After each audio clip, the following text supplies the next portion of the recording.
Record.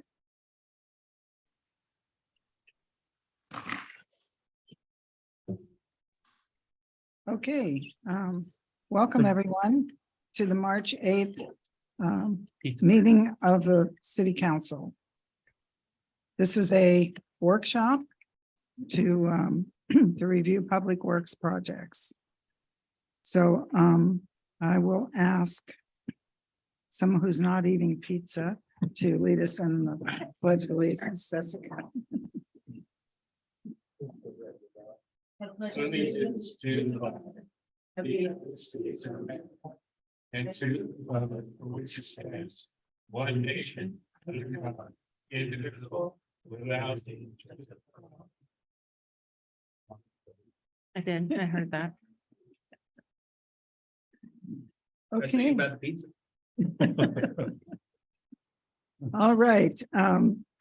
Roll call, please. Margaret. Your mic's off. Councilmember Sandretto, Here. Councilwoman Wadsworth, Here. Councilman Reed, Here. Councilwoman Bunk, Present. Councilwoman Alcazar, Here. all present. Okay, thank you. Okay, I believe the city agenda is the one that was published, so we will start with the workshop. And I believe most of these first projects are ARPA funded projects. So the first list we have on sheet 1 has the ARPA funded projects at the top. One's the city and one's county. And that's how we've moved forward with those projects throughout the process. And then other projects we have listed. These are other funded projects just below that. That's the TIB chip seal project, the TAP bed crossing project, and the TAP Riverfront Park Trail project. Like I said, those three are funded. And then we have a list on the second page, starts with 2023 projects. Sat down with the Public Works staff and went through a number of projects, and that was put out in an earlier list, I think earlier this year. And so we've just put some dollar values to most of them that we could.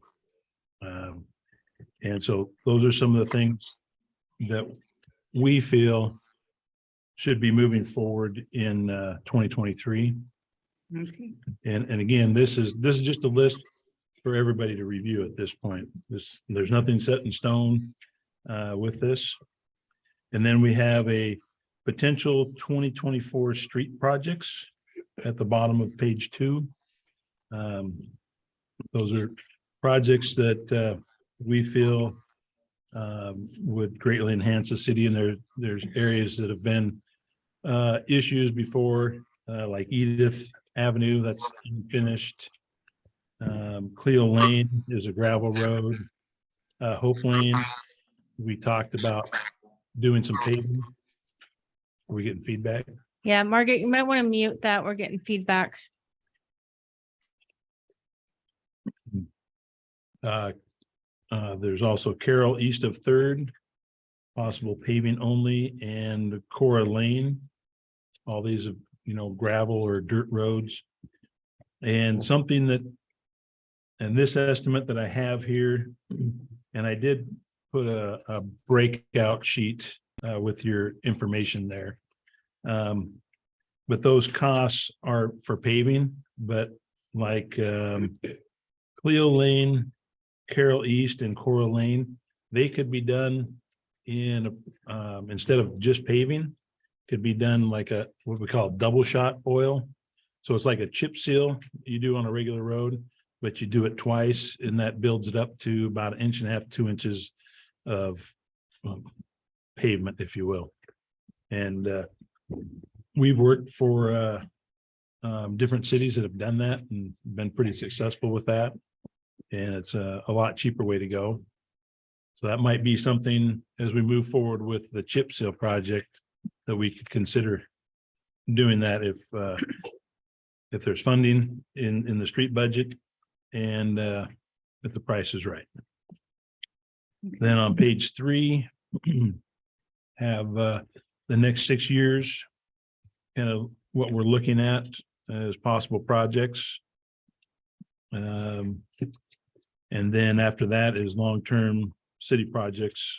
And so that would be something that may go beyond 6 years. And I guess, I don't know how much detail you want to go into any of these. Well, let's start off with the first thing. I see you got 2 sheets here, so. This is if we get the funding from the county, obviously. Yes, this is counting the ARPA funded projects has the $1.5 million from the county. Which is the trade for the 09 money. Yes, yep. And what, if any of these, can we use 09 monies for if they don't become funded? There's probably nothing there because the 09 money has to be directly related to economic development or job creation is really the key buzzword. And we've tried to use it. We try to use it on the Lower River Road lift station because we were trying to argue that it was taking wastewater from all the new developments going in. And then by that, we're bringing in new people. We're creating new jobs at the stores and other businesses in town. And the county didn't Buy that. no, Okay. no. I had a conversation with Commissioner Keck today from the Port of Benton. And we agreed we would get together in about 2 weeks and see if we can't team with them on something. Mhm. If we're not going to get the county money, we need to figure out some way to move forward. So, Okay. So we have no reason. So Alan, thanks for putting all this together. Maybe a point of clarification, just to make sure, because there's been movement. When do the ARPA funds have to be spent? Because it was supposed to be one date, but then I believe it got extended. They have to be obligated by December 31st, 2024. So that means you would have to have the projects bid out and a contract with a contractor by the end of So December. we've got 1.5 years to get the county moving on that trade. Yes, yeah. Well, but, and they've had 1.5 years already. So Yes. there's some strategy I think we can work to deploy it. Just we haven't been as successful as we wanted to be yet in terms of advancing it. Right. It sounds like in the discussions we've had, we're closer than ever. They just finished, it wasn't a swap like we're doing, but a big contract they needed to get done for Port of Kennewick related to the Vista Fields project in the last 2 weeks. I understand there's a BF project that's in review with attorneys that's ahead of ours, and then ours should be next for working out some final touches with the attorneys. And I have been told by Commissioner Alvarez, along with Adam File, who's in charge of economic development, that everyone is supportive at the county of moving forward with this. It's just how can they get it done? The only people who are not as supportive as the attorneys are still being kind of sticky about it, just to make sure that everything is covered legally. Right. And the other projects I mentioned are not swaps like we're doing in this case. So my suggestion would be as a tactic to request a formal meeting with our commissioner, the economic development person, perhaps their attorney. Mayor Lehman, I'm happy to participate, and maybe Alan and Yeah. Carla or something, and and maybe Bill, someone else from council, and just, I think, really work to encourage, moving forward under an improved timeline to get a contract so that we can then be able to work on making plans. Right. And I think I would really highly recommend working through a more formal process for doing that instead of us just all trying to chase people down because people are incredibly busy.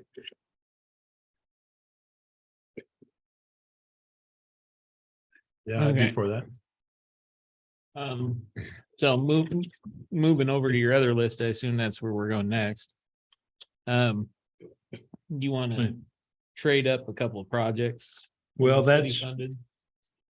yeah, so the contingency list, I guess we call it, that would be moving up. Seem to have it right in front of me. So the Dinah and Dale water and sewer projects, those are on a critical timeline. Because those are supposed to be done by the end of 2024, according to the purchase sales agreement with Ken Bricker. Okay. And so since we've been waiting to hear from the county, we've put the brakes on all the projects because we have a couple task orders for some of this work, specifically the Jacobs Road water sewer extension. We've got a sizable task order for that, but we haven't moved forward just because we don't want to spend a bunch of money and then not be able to complete some construction project. Right, So- something's more critical. Right.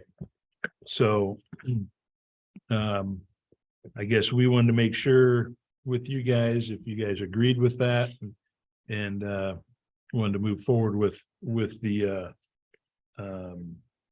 construction of Dinah and Dale. We're essentially done with the plans.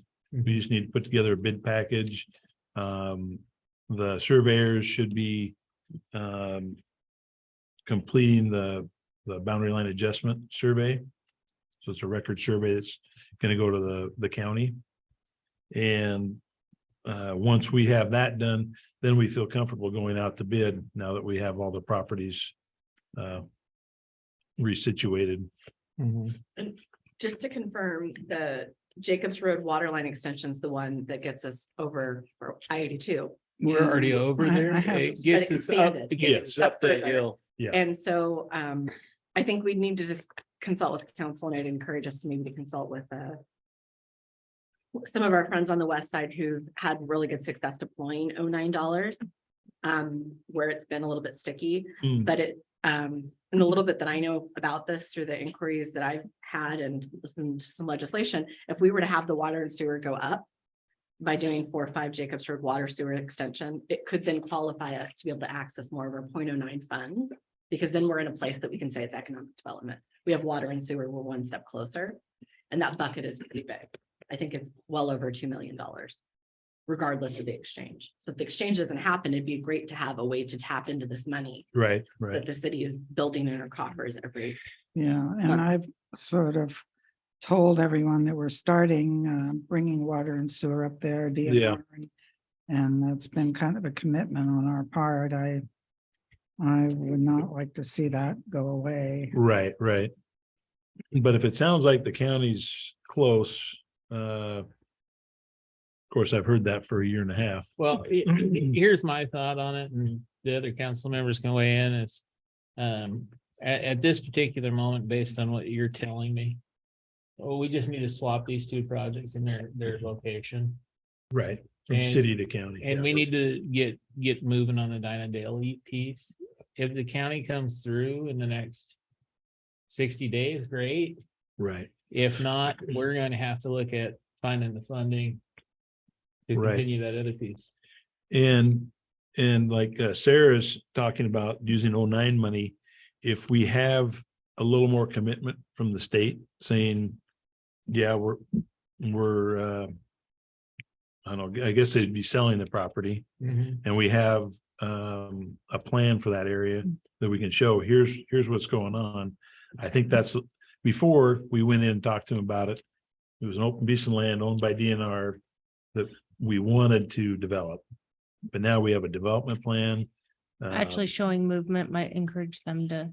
Yeah, And I think it's also an interesting posture with the county to say, well, we've been doing all this work, we've made this investment of time, we'd Yeah. like to show you that, tell you more about the Right. progress. yeah, And by the way, we're back to at the seat of the table with DNR, both the ports, try to right, visit Tri-Cities. Everyone's very enthusiastic about this. Yeah. We're ready to drop a press release because we're moving forward and Yeah. we want to let people know that things are happening in the project, even if it's not super in depth. right, And we just want to know, will Benton County have a comment?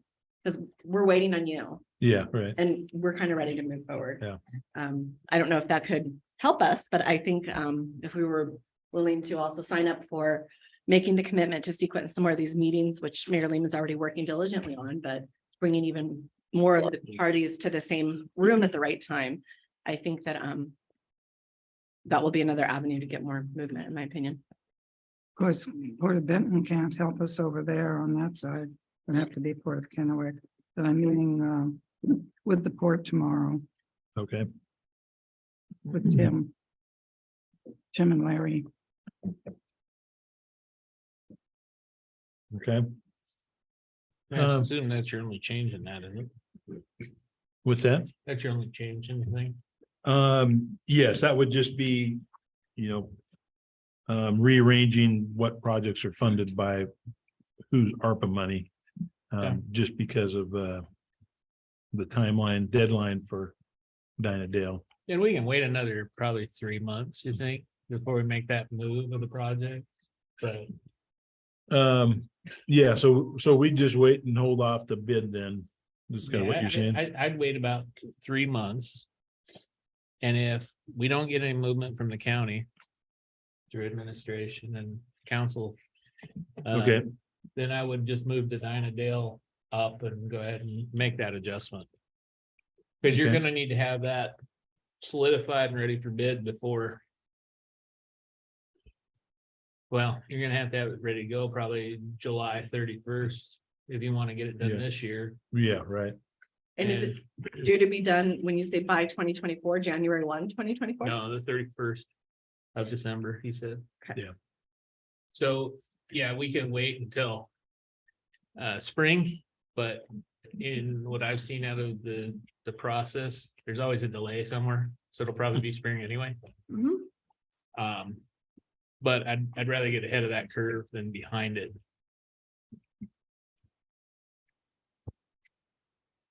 Okay. That So- sounds good. And maybe I just want to double check that I understand. So what I hear you saying, Councilman Sandretto, is the city should move forward with assuming we're doing city only stuff and not be working on the Jacobs Road water extension. If we're working on anything, move forward with the Dinah Dale water sewer first. So at this point, both projects are held up by something. From the sounds of it. So what I'm saying is we wait 3 months. If there's no movement. Then projects 4 and 5 turn into 7 and 8, and 7 and 8 turn into 4 and 5. Because we need to fund. What we need to fund to stay out of the. Legal realms. Okay. You know what I'm saying? Okay. So And Then does we'll- that mean we're not going to invest any more money for IAD2 planning no. until then too? No, this is all just that piece of water. We're gonna have to figure out the piece of water and sewer. Mhm. Obviously, we can pull some funds, not a lot, probably from water and sewer. To make that extension. So we'll have to be looking for some other means if we can't use the 09 monies. Not a big deal in my mind right now. But what is a big deal in my mind is making sure that we get our boundary line adjustment recorded. We get our new road set going down into the city yards. And we're prepping to get that park moving forward. Because I know there's RCO requirements that we do development on that. Mhm. Of a certain amount each year. For like 2 years. So we need to get that process moving forward.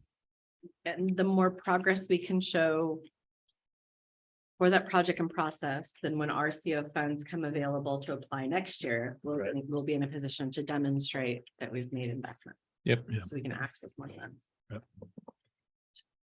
So that's kind of my thought process moving forward on that. Fair? Mhm. Okay.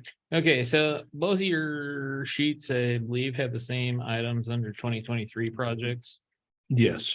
Yep. And you can rank those in order of importance is what I'm thinking. Yep, and that's what I would like to talk about is number 15 and 16. Mhm. And actually 17, but 15 is for relining the wet well at the lift station. That's at the wastewater treatment plant. And we don't know what happened with it. We think there was not the proper mix in the concrete because the inside of it is just coming apart because it's in a caustic environment with wastewater. And so it's just literally raveling on the inside. How old is it? Just out of curiosity. It is, let's see, 2023. It's about 20 years old. Gotcha. Yeah. Okay. And so we've talked with contractor Columbia Pumping and Construction.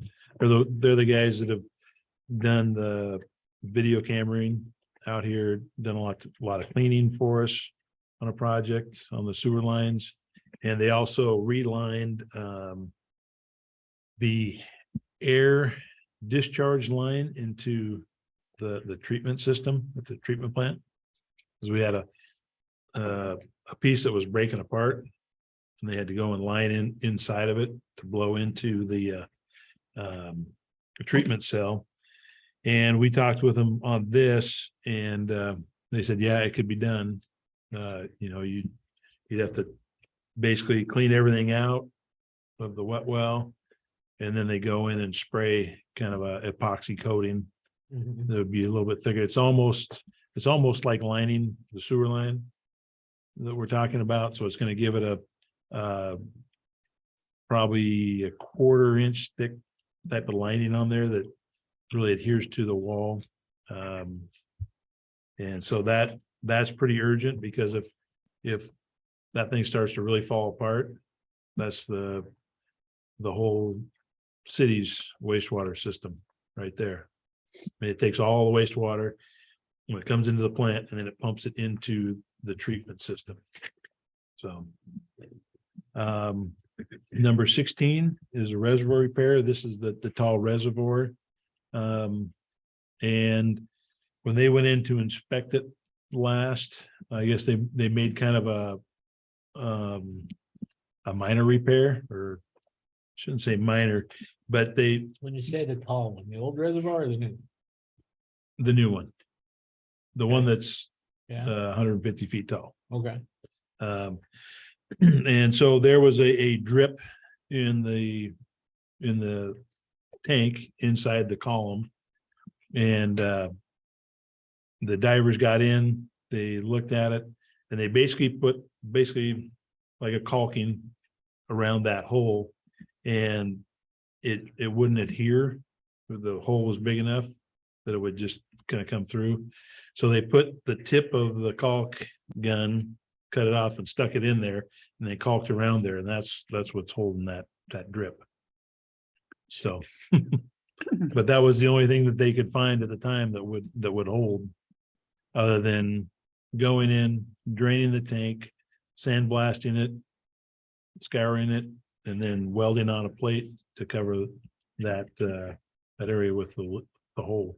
So if you were So- to repair that, would that be the way that would have to be done? That's what we understand from the guys that have come out and looked at it. And would With that be Wade. that 40,580? Yes. Gotcha. Yep. Okay. But what we're looking at is doing it in the fall, because we want to get past the hot summer. And Good idea. yeah, and then we'd have to fire up the old booster pump that's in Legion Park. It's that big block building there. And before that tall reservoir, the newer reservoir went in, that's how the upper zone was pressurized, was through that. Okay, Pumping when's system. the last time that pump was ran? I know some of them have been, they run them either weekly, okay? So like once a week, way to run them cycles. Yeah, I And just so- wanna make sure it's gonna work. when right, the time and comes. right, and that would be something we would start working on this summer. Make sure everything's working right. We sit down with Total Energy Management to help the controls of the system, so we can have 5 come on when we need it. And just how to coordinate that well operating with the other wells. Okay. And kind of leads me to number 17 is well number 4, valve replacement. So there's an isolation valve at the well right there at Corral Creek, essentially right outside the pump house that is broken. And Wade was just telling me about that today. It broke in the closed position. So they had to dismantle all the mechanisms. It's a butterfly valve. So that means it's got a gear on the side. So they dismantled the gear and worked it so it's open because the stem broke. And so now it's in the open position. So we need well 4, we can run it, but we can't. You can isolate it about halfway between the pump house and the tall reservoir. Because it goes down Corral Creek Road and then comes south on Horn and then into the reservoir. It's a one direct fill line. And so we figure about $5,000 for that, for getting the valve, and Jose is confident that he and his crew can replace that. So we do that. And then added to this, talking with Wade again today, he thought of another thing that needs to be done is we have control valves. They're called clay valves. And so these are valves that control when the pumps kick on and kick off. And they have intricate parts that we have. It's an outfit out of Auburn. They come over and send their repair men out, and he reviews it, goes through it, makes sure everything's working. Sometimes you need to replace some small needles or some small valves. And Wade has said that's about $2,000 roughly a valve. And so we just estimated another $10,000 for that. So we're adding that to the 17, so that would put it up to $15,000. But looking through the budget, we have sufficient money for that. And this is 18 now, or are you talking about 17 and 18 together? Sorry. Yeah. Yeah. No, these are control valves, different than the water valves listed in 18. Mhm. Those So are, it's new. these are our mainline valves. Gotcha. Okay. So it's like 28, but it needs to get moved up in priority, or it's a new one. It's kind of added on to the well 4, I guess. Okay. Yeah, and how many valves are there? There's one at 1, 4, or 1, 3, 4, and 5. So there's 4 valves, Or and so we put in an extra 2,000, or I did, just to have a little buffer there. But and it's GC Systems is the name of the outfit, and they usually have to schedule them about 3 months in advance to get out. So you're saying currently, if I'm hearing you right, for sure, that Yep. the first 3 here must be budgeted next year, Well, or you would recommend. the reservoir repair, that's already in the budget. I think it's in the Yeah. 50,000. I think is in the line item. Yes. But did we put 50,000 each year? Hold on just a second. And are we It thinking is. that's cumulative? Water. Well, hold on just a second. Reservoir repairs, water, page 21. Page 21, Yeah, page 21. it's- capital outlay water tower Tower repair, we repair. did put 50,000 in each year. Okay, Mhm. so we're still gonna fall a little short Um, based on your number there. I know that the reservoir repair is 40,580. Oh, It'd be a little Yeah. bit, So- have a little bit of saving.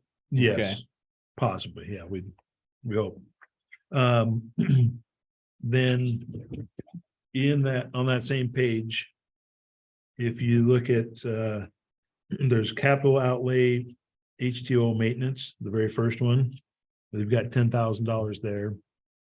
And if you drop down 3, there's reservoir number 2 engineering. That project has been completed, so we don't need that. So that $1,500 could be added. And then we have another one that's listed as well upgrades, right below that, another 5,000. So that's 16,150.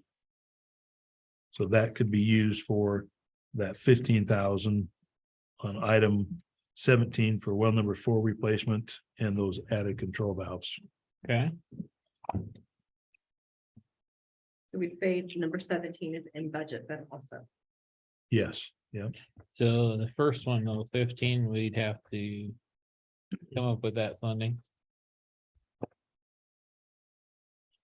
For lift station 1. Yes, reline. And then that's sewer, not water, correct, right? correct, yeah. Okay, so if we go to sewer, sewer is on page 25.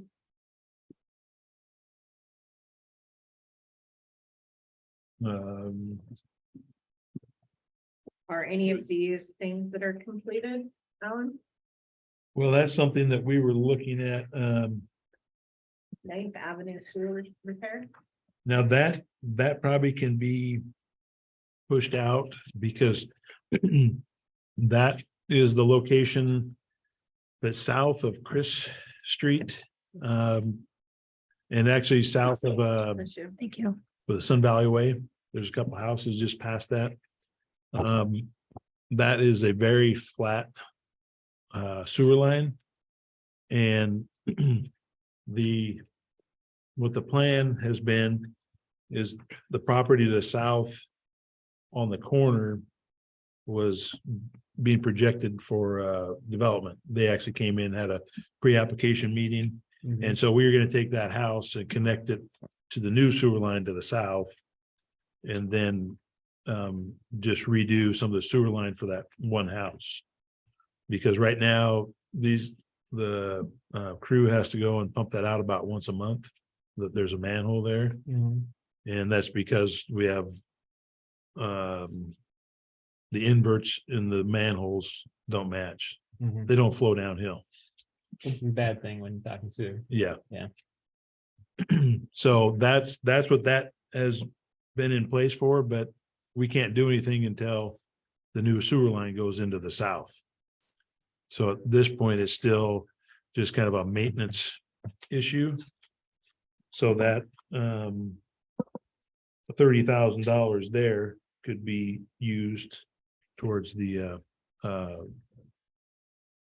lift station relining. Can I ask another, I mean, Yeah, no. there's other things on some of these lines, but Mhm. if we go to page 26. For 2023. Page 26, about halfway down miscellaneous revenue, we have $65,000, which I think is a. In and out investment. So it's coming Okay. in from another So, category, and we have this for water general, valve replacement, Legion Heights water relocation, water plan update. as well as So- generator number 5. right, and this is an area that we have a question on, because if you look at it, this is now in budget number 406. Yeah. And there's another one, 407. Well, So I think this is a carryover from the days when we had a combined water sewer before budget it was split out. before it was split And out. so I think another important part to say when we're looking at these is when you start 2023, the top beginning balance is $700,000. There's not 700,000. We can take, there's continued work and effort that needs to be worked through there. Yeah, yeah. Because from what I understand, when they started and said, okay, we're starting a new budget, the biennial budget, it just populated some of these items. Okay. And we're not sure where they came So from. should So- 406 and 407, are they no longer needed because they're broken out? Is that kind of what you're saying? Well, Or how do you look at, like, how do we use these two right. funds versus What- what we have in the budget? What I'm thinking is that we, like the 406, Mhm. we make this like a water reserve account. Okay, It's for the emergency. And that's what each account should have, even if it's just one section, you should have an amount for reserve. So if there's an emergency. You typically try to plan for your largest element that goes out, like your well or your reservoir. If you have to come in and do something, you've got some money set there. And that may be what happens with this 406 and 407. One becomes the water reserve account, and the other one comes the sewer reserve account. And I guess at the end of my little agenda, I had a question about if the budget committee, do you guys still do that We're or? waiting for staff to say that they're available. I think we're at a point in time where we need to be able to sit both with Carla and Sherry together to make sure that Carla's up to speed on the changes and has an understanding that she needs to have to be able to take ownership. Yeah, And I think it's also contingent upon, where Mayor Lehman deems that she'd like to participate as well. There's definitely plenty of work to do on the budget still. yeah. For 2023. Yeah, I think Sarah's essentially restarted a budget committee meeting. Because I think that was supposed to happen according to administrative code at some point, so, Oh, okay. We haven't met since December. yeah. And there was some talk about meeting, but we haven't been able to get that on the calendar yet. And again, I would absolutely emphatically insist that Carla participates. So I think that that's a Right. potentially a resource challenge that we just need to work through, but perhaps we can set up some recurring meeting. Yeah. Just, there's some cleanup we can try to do before that, but I think it's really important for the point that we're at now. Sherry's doing a fabulous job, but just to make sure that she's across it when we have all these special projects, especially. Right. And then I know they don't know some of the back history. And sometimes what looks like it might be a recurring cost, maybe a project that's done and that sort of thing. So, having Jose and possibly myself there too for a while will help get some of that history into some of the budget. Okay. I would suggest from a sequencing perspective, there's probably some cleanup that Sherry and I could work on just to get rid of a couple of like lingering numbers, but I Right. think after maybe one meeting, I think, Bill and everyone, like everyone would need to participate. That would be my suggestion. What do you think, Sherry? Yeah, I agree with you. Yeah, because it's so much, the staff is working so hard and doing such a good job that we need Yeah. to just make sure we're being inclusive so that Right. everyone can go along with the right people can go along with the journey and we can come back to council Right. collectively. And trying to go back 3 years, almost catch up. It's not easy. No, It looks better than ever before. right. Um, Okay. And, okay, so some of the things that I've seen in here that may need to shift, I don't think we need to sit and talk about No, that tonight. I or- just want to see Yeah. where we're at on these major Right, no, items. no, I understand. At this point, we can move on to your project list. Yeah, I think 18 is obviously, we can cover that as being funded. It's a small amount. right. And those were just the regular water valves you were talking about around town. I think we already Yes. discussed that. as Yeah. Part of an ARPA package originally. Yes. Okay. Well, actually, I don't know. I don't think we have that listed in the ARPA funds. It was discussed when we were talking about the projects, but I think that's one that kind of fell out Yeah. as not as important. Yeah, But now as we bring this up, there are gonna be several of those valves that will need to be replaced because they're on the roads, the streets that are gonna be chip sealed. So obviously we want to get it done before it's chip sealed. Mhm. And so, Okay. but with that, you're saying you don't see an issue with that 12,000? No, I think based on what we've talked about on the other stuff, I think we're fine. To cover that out of the water fund or somewhere else if we Yeah. need to. It's a small amount. So 19 got me curious. What do we got going on there? That's just some areas in town that I know the mayor's talked about it before, especially coming into town. There's a few street lights. They have the smaller lights that were used for residential use. Mhm. And I wish I had the wattage on there, but but they're significantly smaller in wattage. And then, so in this Leotech, they have it's called an EC1, that's the residential. EC7, that's quite a bit brighter, and that's been used in several of the commercial areas. And then an EC9 is a real bright one. I think there's one at the corner of Babs. You can really see the difference. But coming into town, we are going to replace 1,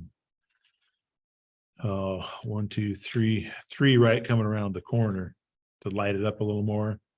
And So I'm gonna throw a monkey in your ring. okay, And I appreciate that we're looking at upgrading those lights. There was a item on the agenda last night discussing a reader board. mhm, I know there is a capability to post those LED right, panels mhm, onto the light poles. oh, okay, That's something that I think we should look into. Right. Is what the difference in cost is mhm, when you're gonna put in some sort of lighting package. or Right. pole. okay, So you're suggesting putting the bulletin board like on a light pole? It's actually more of a banner Oh, type. They hang off to the side, out into the, well, I shouldn't say out into, but out towards the traffic lane. yeah. And then typically those are adjustable through some sort of venue, computer or whatever, where you can change what's on them. Would you be able to see both sides? Yes. If they're back to back, yes, I think so. I don't know that they make one that's double sided, but Oh, okay. you would have it going either direction though, Yeah. if you had a light on each side. That's good. We hadn't thought about the light poles. yeah, Just one of those thoughts for the future. right, no, I think that's a good thought. One thing that we will have to consider is DOT. Because I don't know, I think Dollar General was looking at putting in some kind of reader board type sign and that did not get approved. Oh, really? Yeah. So it's on a state highway. Hmm. So that's something I will follow up on. Well, we're on the special. report. But yeah, having something like that, I think would be good for the city. So I'll follow up with the planners at DOT on that. Okay. But then, and then there also under that street light, there's some other areas that I think there's some lights that need to go in. One is the corner of Neptune and Horn. Yes. That's very dark there. Mhm. And this was based off of just putting arms on existing poles with the PUD. And I found out that they do not put in single poles just for a light. PUD won't do that. They'll put a mast on an existing pole with the light on it, but so we'd have to look at the cost of putting that one in. But Yeah. Anyway, something to consider. And if it happened this year, I think switching out lights, I think it'd be a pretty easy thing to get done this year. Because you're just taking one light off. and This putting year or another- next year, this year. Okay. Yeah, so we probably could do. Oh, probably. If we could find enough money to do, 3 or 4 of those lights, I'm guessing around $10,000 or something, maybe, or less. Just to replace the lights coming in, Mhm. so, I don't necessarily see a problem with that. Quite frankly, the statements that you've made so far are pretty warranted. Yeah, I don't see a problem. So on page 11, there's an account in City Street Fund called. It's 542634101 street lightning maintenance. Does that perhaps cover only has $2,500 in it. Does that perhaps cover light bulbs? Um, I'll say yes. Thank I would think that's probably what it's there for having, you guys have a contractor that comes out that's on call, you can call and they'll come out and do work out here. And then if we look right above, we have 542304800 repair and maintenance by others of $11,000. I understand that the intention is probably not light bulbs there. But as the maintenance team thinks about how they would need to complete street maintenance, perhaps maybe there's some money for light bulbs in there or something like that too, that makes sense, maybe not. Sounds fair. Yeah, It says not Yeah. budgeted, but I right, yeah, think what it'd be, my suggestion would be is where we're saying it's in the budget, though, probably figure out a mechanism where we're tracking some of these account numbers that we're saying Right. they're gonna move around, at Right. least for now, so that they get moved and you can figure it out. okay. And there again, I think that's what would be nice to sit down with Jose to go through some of the things that he knows that they typically do in this maintenance section. Mhm. And maybe there's like that $2,500 and some other ones that might be able to be shuffled for that.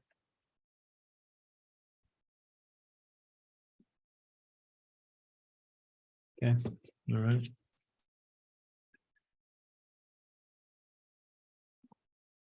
Number 20. Yeah, you're not gonna hear a complaint out of me on that one, so. Right, right. And that one, I didn't have a chance to really check to see what might be in the budget already. But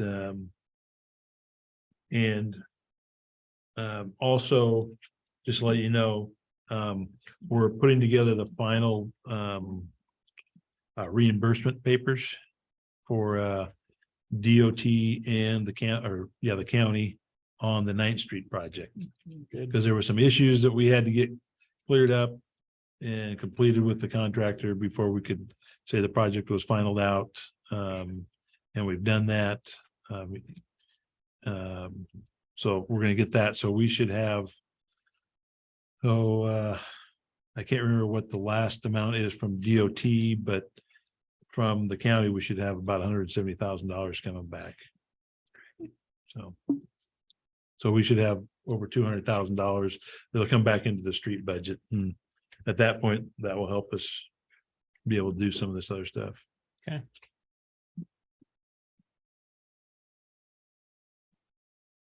Did you want to discuss the road planning with the rest of the council? Oh, yeah, I can. So just so everybody's aware, what we started working with the county road department. Dave and I sat down earlier and talked with them. I believe you were in a Zoom call with them one time, right? I think I was. Yeah, and we're looking at the long-term planning for roads around Benton City. Because we're looking at having the roadways already kind of lined out where, future growth is going to happen. We don't want a bunch of developments happening and then all of a sudden we don't have any roads that we can go through, major road, go through and make connections.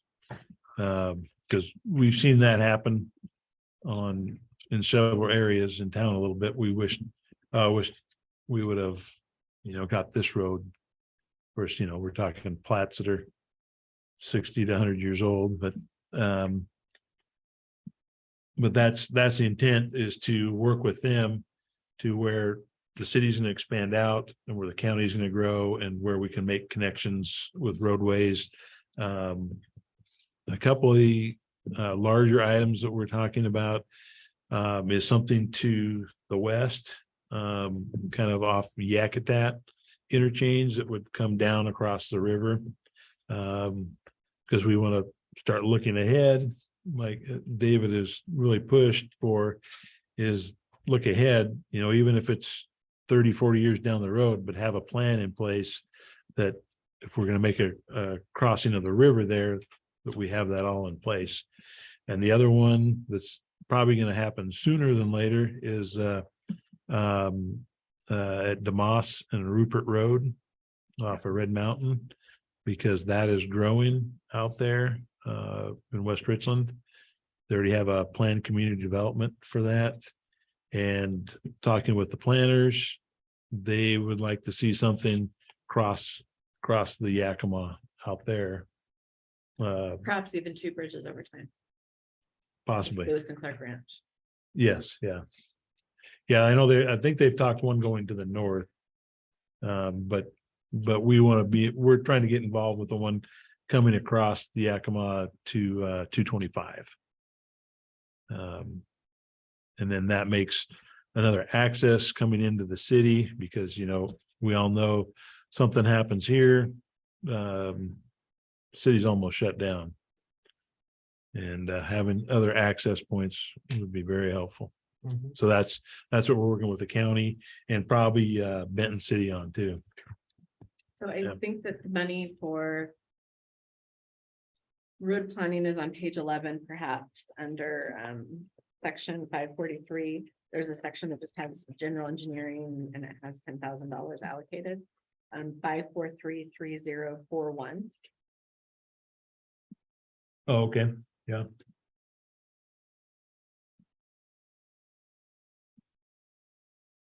Okay, and I have that slated in here for the city planner and city engineer, so figure when the planner gets on board, that would be something that they could work alongside and eventually take it over as one of their projects, yeah.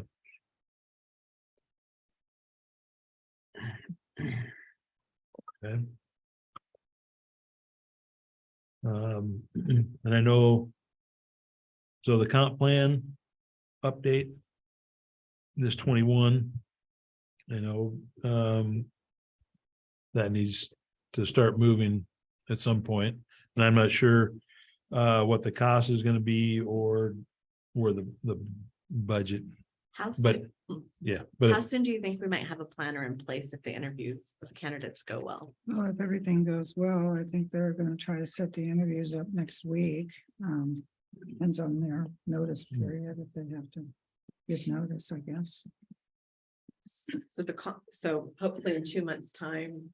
Yeah. Have someone in place, right, fingers crossed. Page 6 has $75,000 allocated, although it's for 2 years, not one, for the comprehensive plan. So perhaps even if the city planner, as an example, is working on it, there's some more support dollars. for the right, Planning agency or Yeah. an office or something. Or maybe it's just a saving. I think Yeah. that is a cumulative accounting account. I think it's supposed to cover the time frame, and it's supposed to be an addition every year. But that's my understanding of that. And it should be that much money each year, How much is it? $75,000. No, it should be like broke out. Okay, okay.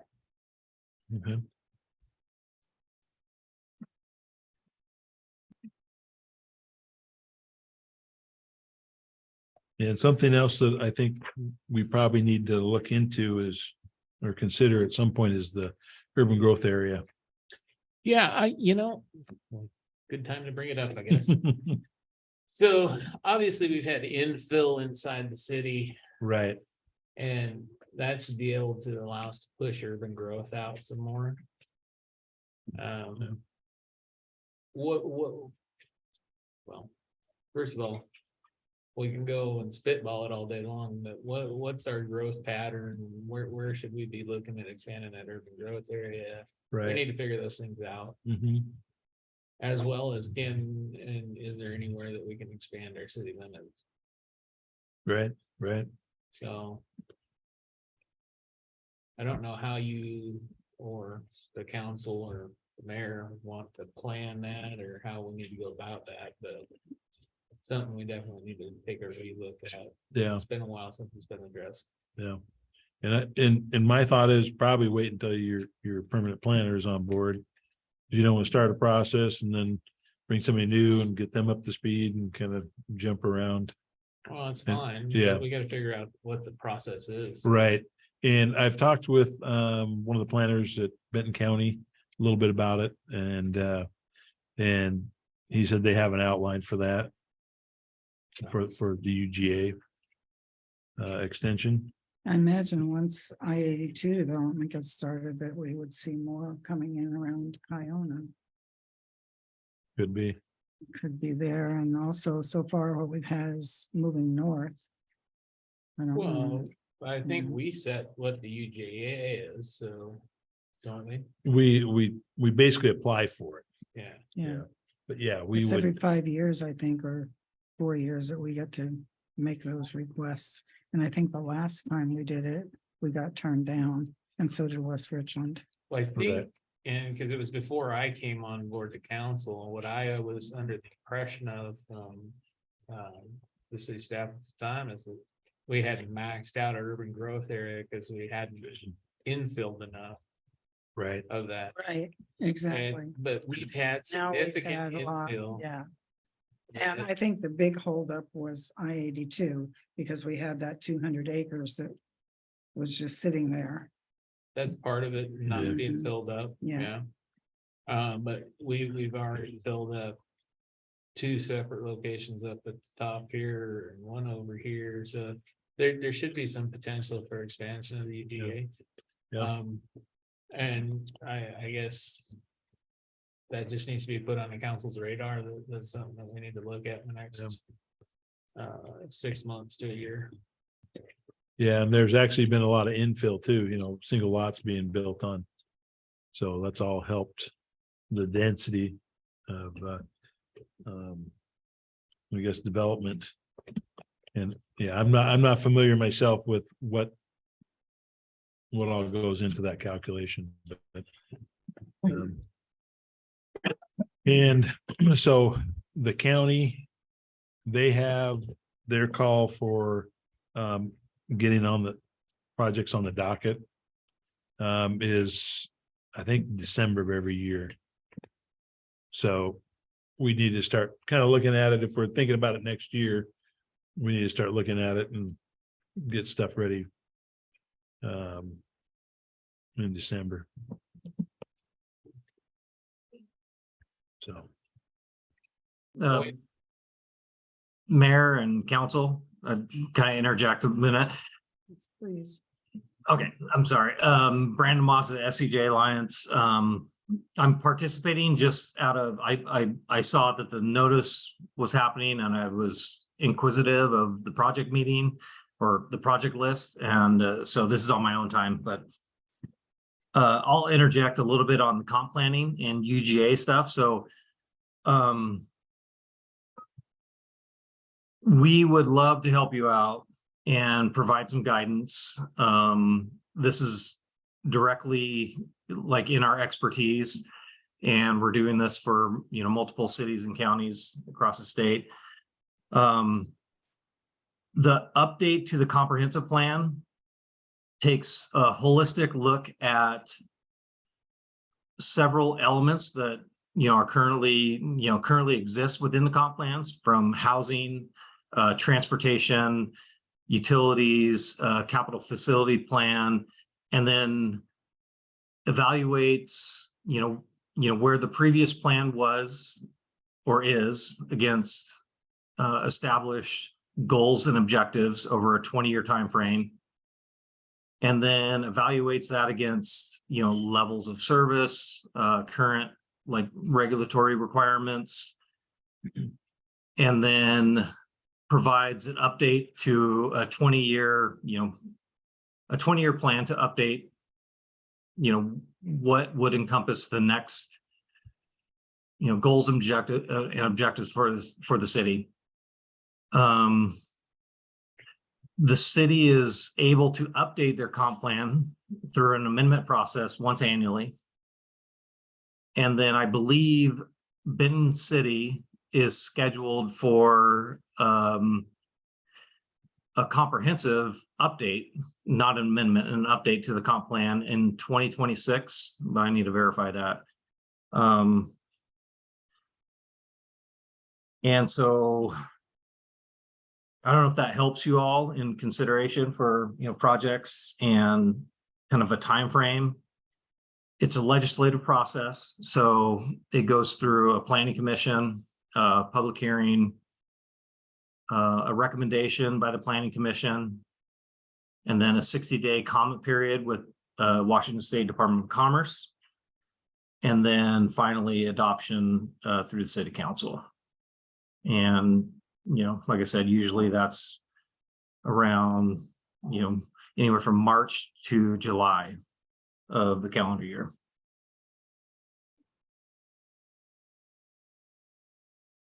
And when can we apply to expand our growth management area?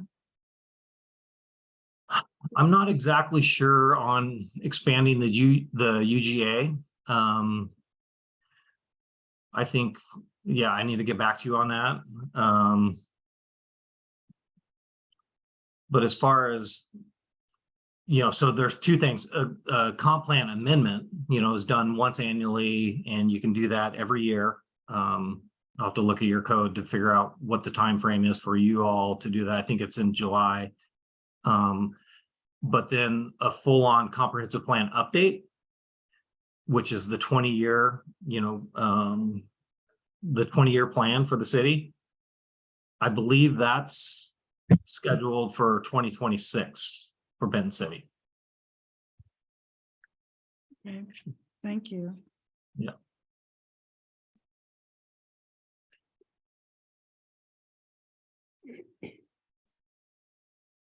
Okay.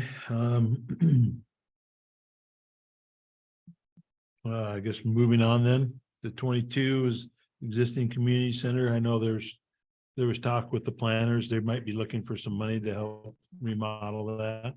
I Is that thought correct? we had some money. There's money for furniture. Didn't we put like 5,000 or For something? the stove, and I think we took that for something else for the roof repair. Okay, so it would be on page 8. Page 8, probably page 8. No. Thought we had it under capital. Well, I was gonna say page 8 under capital expenses, that's where I thought that it was. But it doesn't look like it's there. Community center.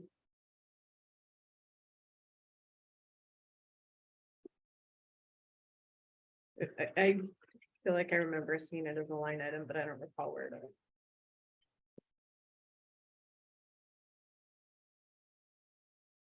I think we can take an action look for it. Community center furnishings is on page 15. For $14,000. That could be a stove. That's not a kitchen remodel though. There's something on, yeah, must be the same one you're talking about. It's on page 12 online, $14,000 for community center. It says furnish. On page 12. Mhm. Madam Mayor, I think you might be looking at a different version than what we have, page 12 from what I. You're in the big book. Oh, I'm in 22 cash flow. Excuse me? Oh, she's looking at the. That won't help us. I seem to have all What the page did wrong you say, Sarah? things to look at. Page It's 15, the little book underneath yours. That one. on page 15, it's the top item 594. Just under, it's towards the bottom of the page. Just under park facilities. 594 766401. Yeah, I see. And I think that was, though, we were talking about putting some computers in there so that we could use the Wi-Fi that we now have available. And two things that do need to be done in there is the toilets need to be replaced, and I believe it would be a good investment for us to get a water softener. Because those toilets are just being chewed away. And it's created a maintenance problem. But I think that the last conversation we had with Megan, she was going to look at some community center monies for us.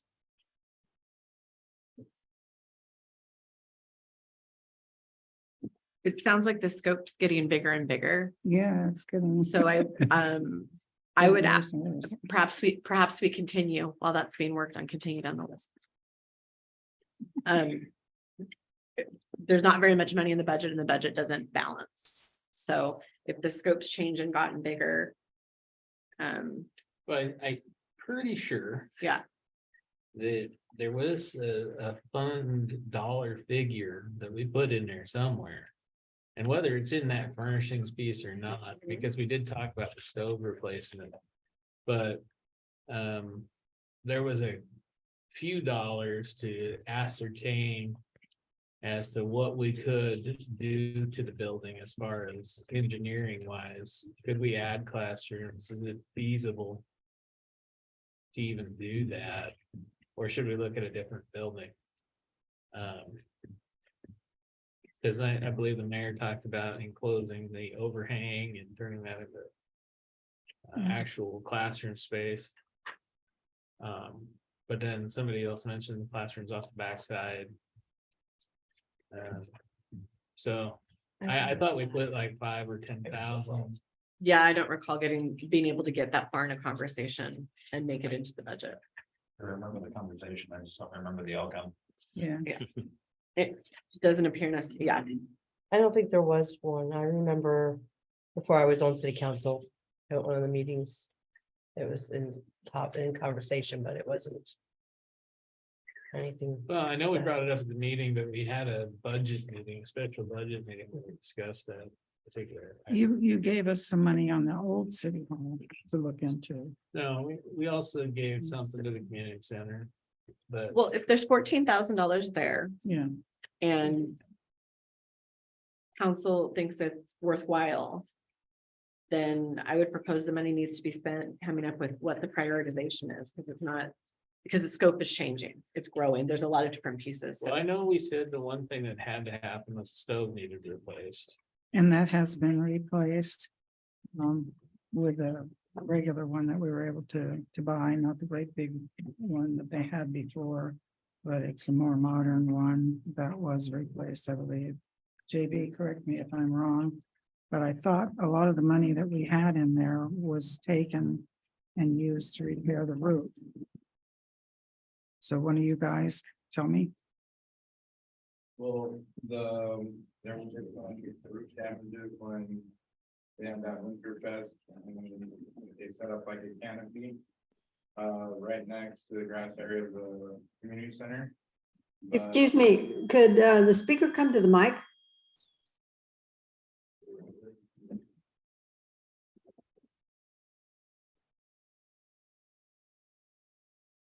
Yeah, when that canopy went up and over the roof and made some damages, but we only had to pay $5,000 deductible to go through the insurance.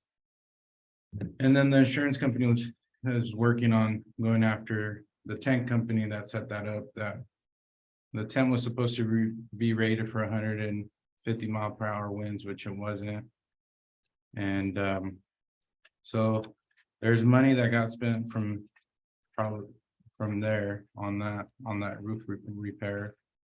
And then, But that was out of last year's budget, not. this yeah, but I year's. don't see it on the actuals for last year, so it's hard to say, but I want to say it is from last, well, it has to be. It was last year, Yeah, it has to be. and it probably But it's not got, on here well, for you guys tonight. it. Sure, it might not have got charged to the right account, Yeah, yeah. but it came out of the budget. Yeah, yes, yeah, we could definitely track that. And- Maybe work with Sherry and Carla. And we I- can track that and see where that came out of. Yeah, I swear that we put some dollar figure in there to ascertaining whether or not that site would be feasible to continue to build on or add anything to it. And then I don't know if you guys remember what we did, get a new HVAC system in there as well. So I think that actually came out as well from that same $14,000 from last year. And the stove, how did The you pay for stove. the stove? Was that? I believe the stove was also last year. Correct me if I'm wrong. Correct. Yeah.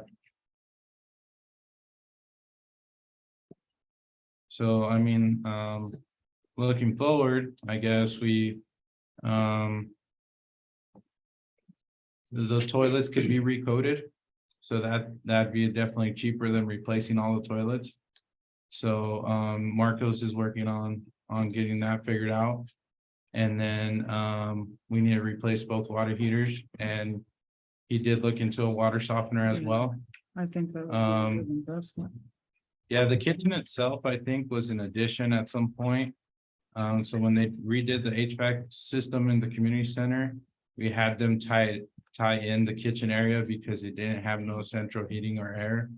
So when they did that, we had them put 4 additional vents in the kitchen area. But if we could expand, or if we could, structurally, I'm not 100% sure. If it was done in pieces, like it looks like maybe the awning outside was also done at a separate point. I mean, the building needs paint, or it needs to be. We just gotta, half of the roof redone, so that's good, but definitely that metal siding with the sprinklers, it just looks weathered, and that building needs to get repainted. It sounds like a project that. yeah, has a it- bunch of time that needs it to be has a lot, scoped and yeah, estimated. and Exactly, Planned for 2024. you're right, exactly. And now's a great time to start planning for 2024. That's why I think we did that, was we needed to figure out what we need to do with the building as a whole. Yeah. And like Sarah said, definitely prioritize everything. It's gonna make it the year though, right? What's that? The building's gonna make it the year, right? Oh, yeah. All right, then we're good. We can wait. A couple bandages, no worries. Thank you.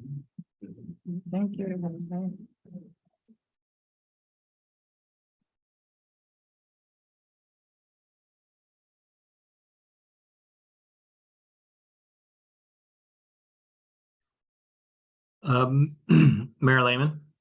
Yes, Sorry, this is Brandon again. I want to provide some context to my previous statement, just so I'm clear. I just looked at your municipal code, and so amendments to the comprehensive plan are, I guess, allowable, or the time frame for Benton City is between June 1 and June 30th of each calendar year. And so if your comp plan, let's say, for example, was approved in 1995, and there was a change to the comp plan, it would be processed through an amendment. And you would prepare a docket item to be approved, which sets the criteria to do public comment, go to the Planning Commission, send it to Department of Commerce for 60-day review prior to City Council approving it, through an ordinance. And a good way to think about that is the moratorium. And that's why, we're, diligently putting a plan in place to address development standards to be modified so we can hit the comp plan update for 2023. yes. Okay.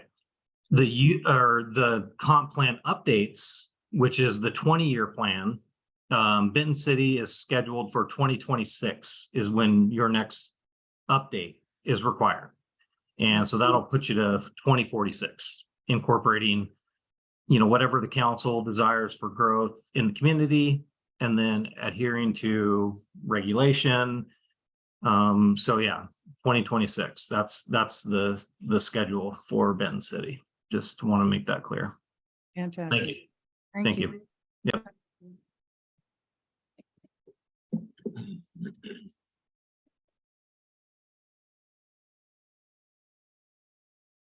Okay, all right.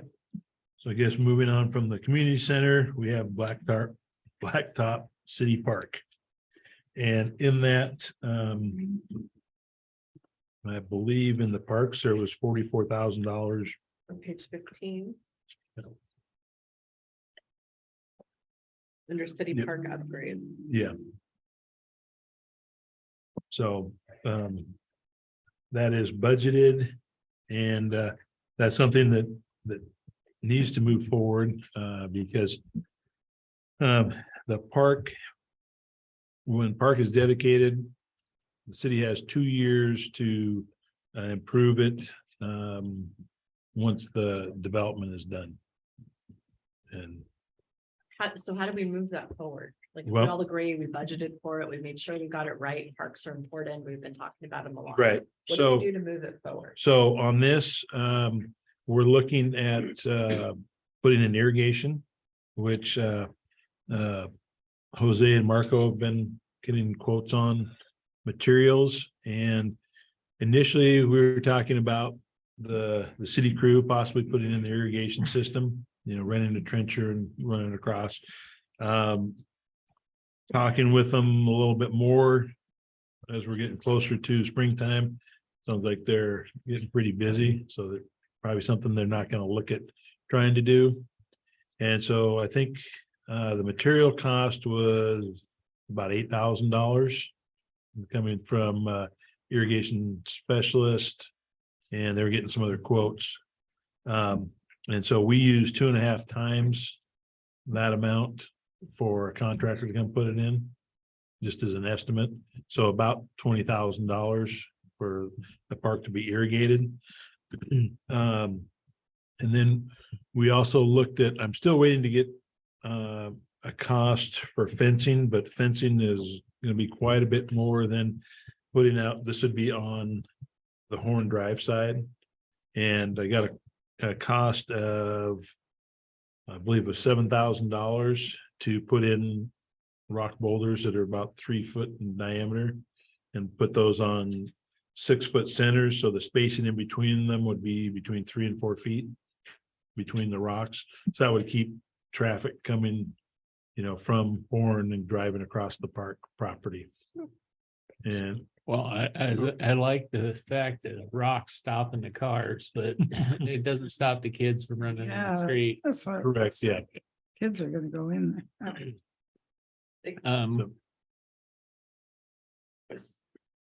The Mountain View Meadows Park is the one that's right over here for this new development. Correct. I know that in this version, Mhm. that's put further down, and it sounds like we have another year. to Well, there- dedicate that part. Well, no, there, it was negotiated with them. They wanted to decrease the size of park, Okay, so they get another couple lots. yep, And so with that, they put in the irrigation and they got it seeded, the developer. there we just need a fence. Is that what we talked about before? Was over there? We don't. need South that? side, don't, over there on your side, I don't think there's a fence. There's not a fence on either side. No, there is one on the north well, I guess there isn't, you're right.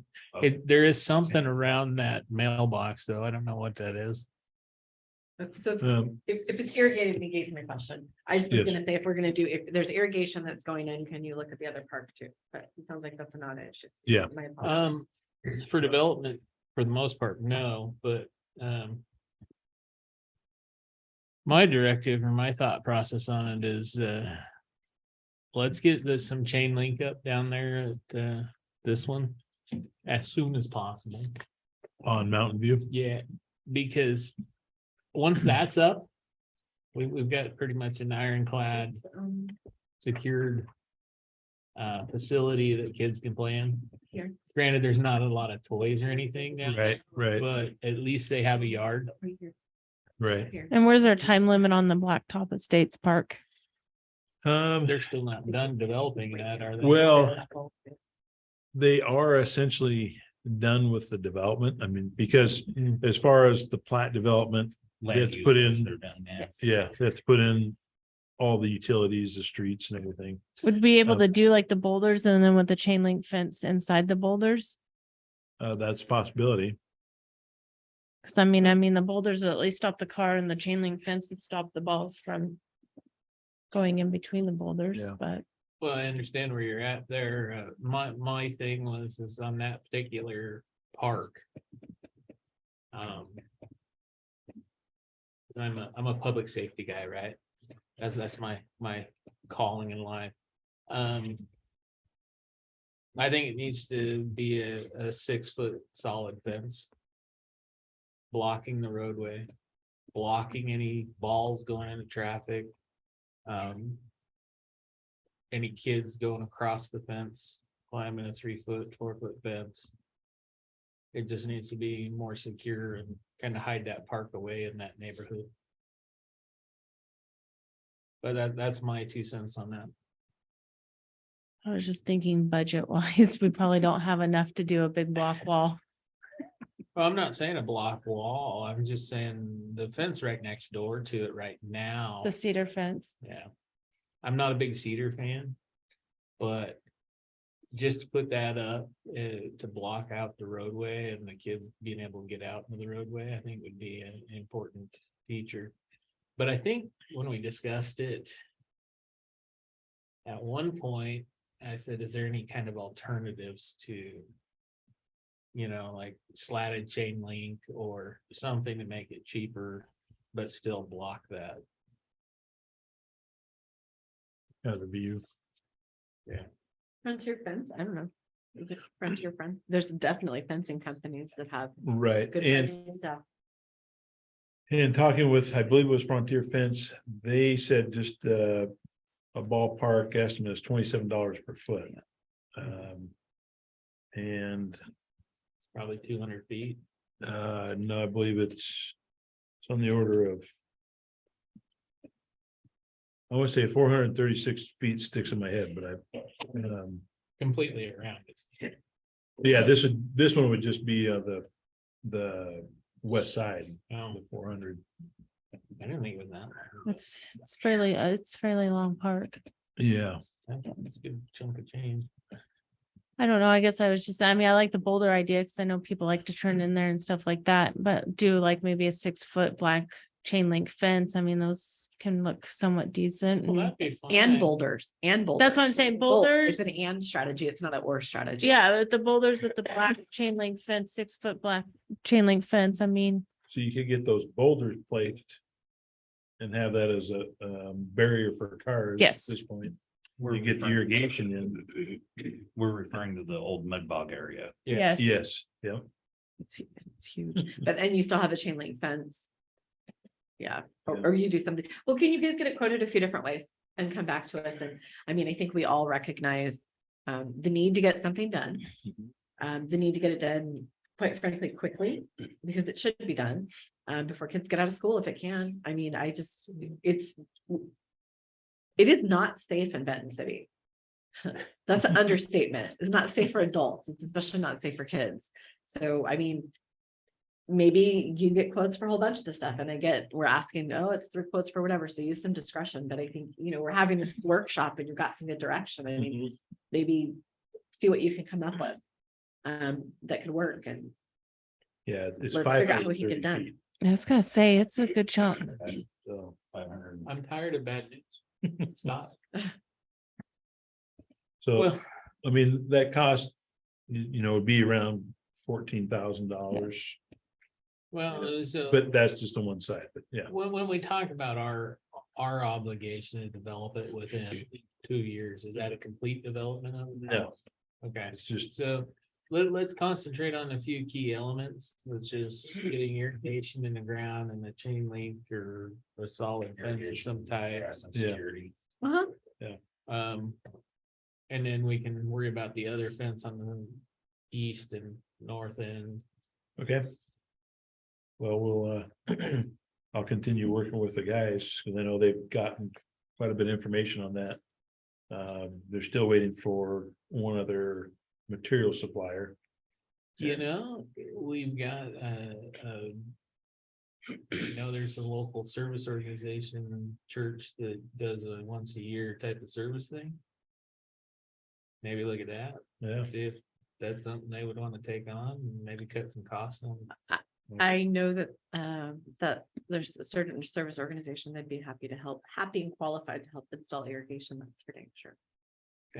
So, I mean, We have some venues to help you cut costs. Okay, Um, so, and I know like irrigation specialists have drawn up the plan for you and then. yeah, Yeah. and they've done that. We're trying to make some tweaks to it because, this is the area that we talked about putting the splash pad. Yeah, And so the initial plan was a restroom there, 2 sides, men and women's, if you can say that anymore, and a splash pad. And, so we wanted to have the irrigation laid out so you can just cut off a leg of it and not affect everything, not have to reroute. So we want to have that designed with that in mind, that we can just go in, put something in and just chop it off and keep the system still running. And the splash pad, we're talking blacktop estates, correct? Yes, yep.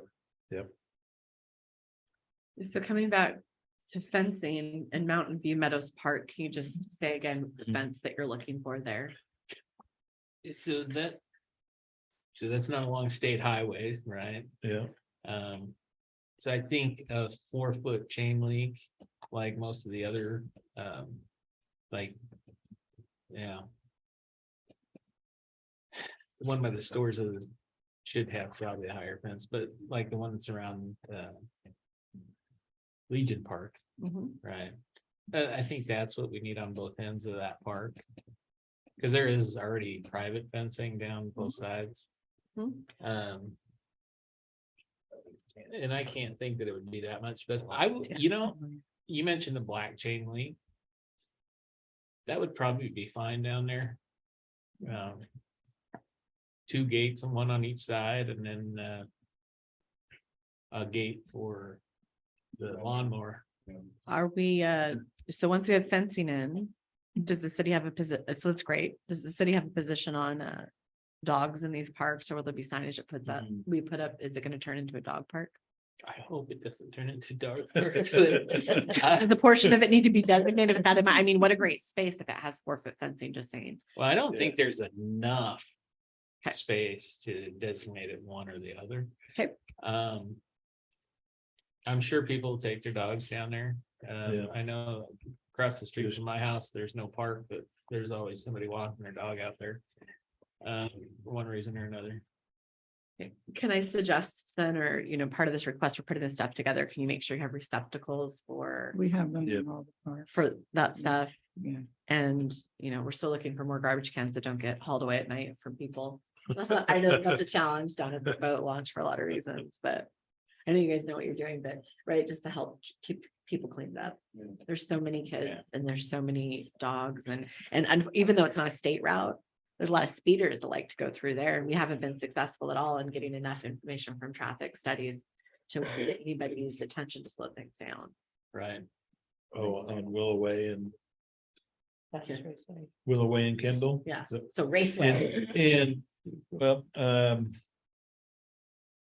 so off of Keene, as you get closer towards, used to be Albertsons, if you're going west and Keene turns into Gage, there is a road that turns off of there. It was one of the first roads that went through a development, and it connects up to Gage. And in there, they have some large speed bumps. I mean, they're huge. And, but it slows people down, because you'll If lose you your, don't slow down, you're gonna definitely feel it. yeah, The convention center in Kennewick, those, Oh, right. speed bumps and Yes. crosswalk. yeah, Or around the mall. yeah. So I know there was big debate on this and stuff last time, and I thought about it a lot. And I think we ought to just put a ramp sidewalk at the park on either side. That goes from side to side, so that they have to climb a giant speed bump and go down. They'll slow down for that. I love it. So, It's just my 2 cents. so you're saying, yeah, something that's gonna be, about almost 8 inches high. Yeah, sidewalk high. And then, Yeah. you have a gradual ramp on one side and a gradual ramp on the other, Yeah. but it's wide enough to meet the ADA requirements for Mhm. 5 foot. So they're gonna have to, Yeah, For crossing the roads into the Mhm. park. okay. Shiawana has those in the parking lot behind the high school Oh, okay. to get across. but that's They're again effective. something as far as trying to find the place to and the money to do that. Right. That's gonna be a project. Right. Well, can we quote it and can we see at least? I mean. An can we idea do on it? Yeah, something yeah. To get an idea, otherwise, I mean, it's a great idea, it's an excellent idea, then we can figure out, can we get 10 of them or something like that? Well, and I if we, mean, my if we goodness. put it, if we put it at each side of the park. And then we have, little ramps, right? Mhm. People are gonna have to slow down for the park area, Mhm. which is where the kids will be typically, right? Yeah. But if we make it where it's something in, I don't know, maybe 8 inches isn't too high. Maybe we go 4 inches and then have little slopes on either side, but just something that somebody can cross side to side on that too, like a walkway. And that gives them a safer spot to cross the road. If you will. Okay. But I think to go along with your statement about receptacles for dog feces and garbage cans is. I think we have to look at these parks because we got so many of them with all these developments as incremental steps.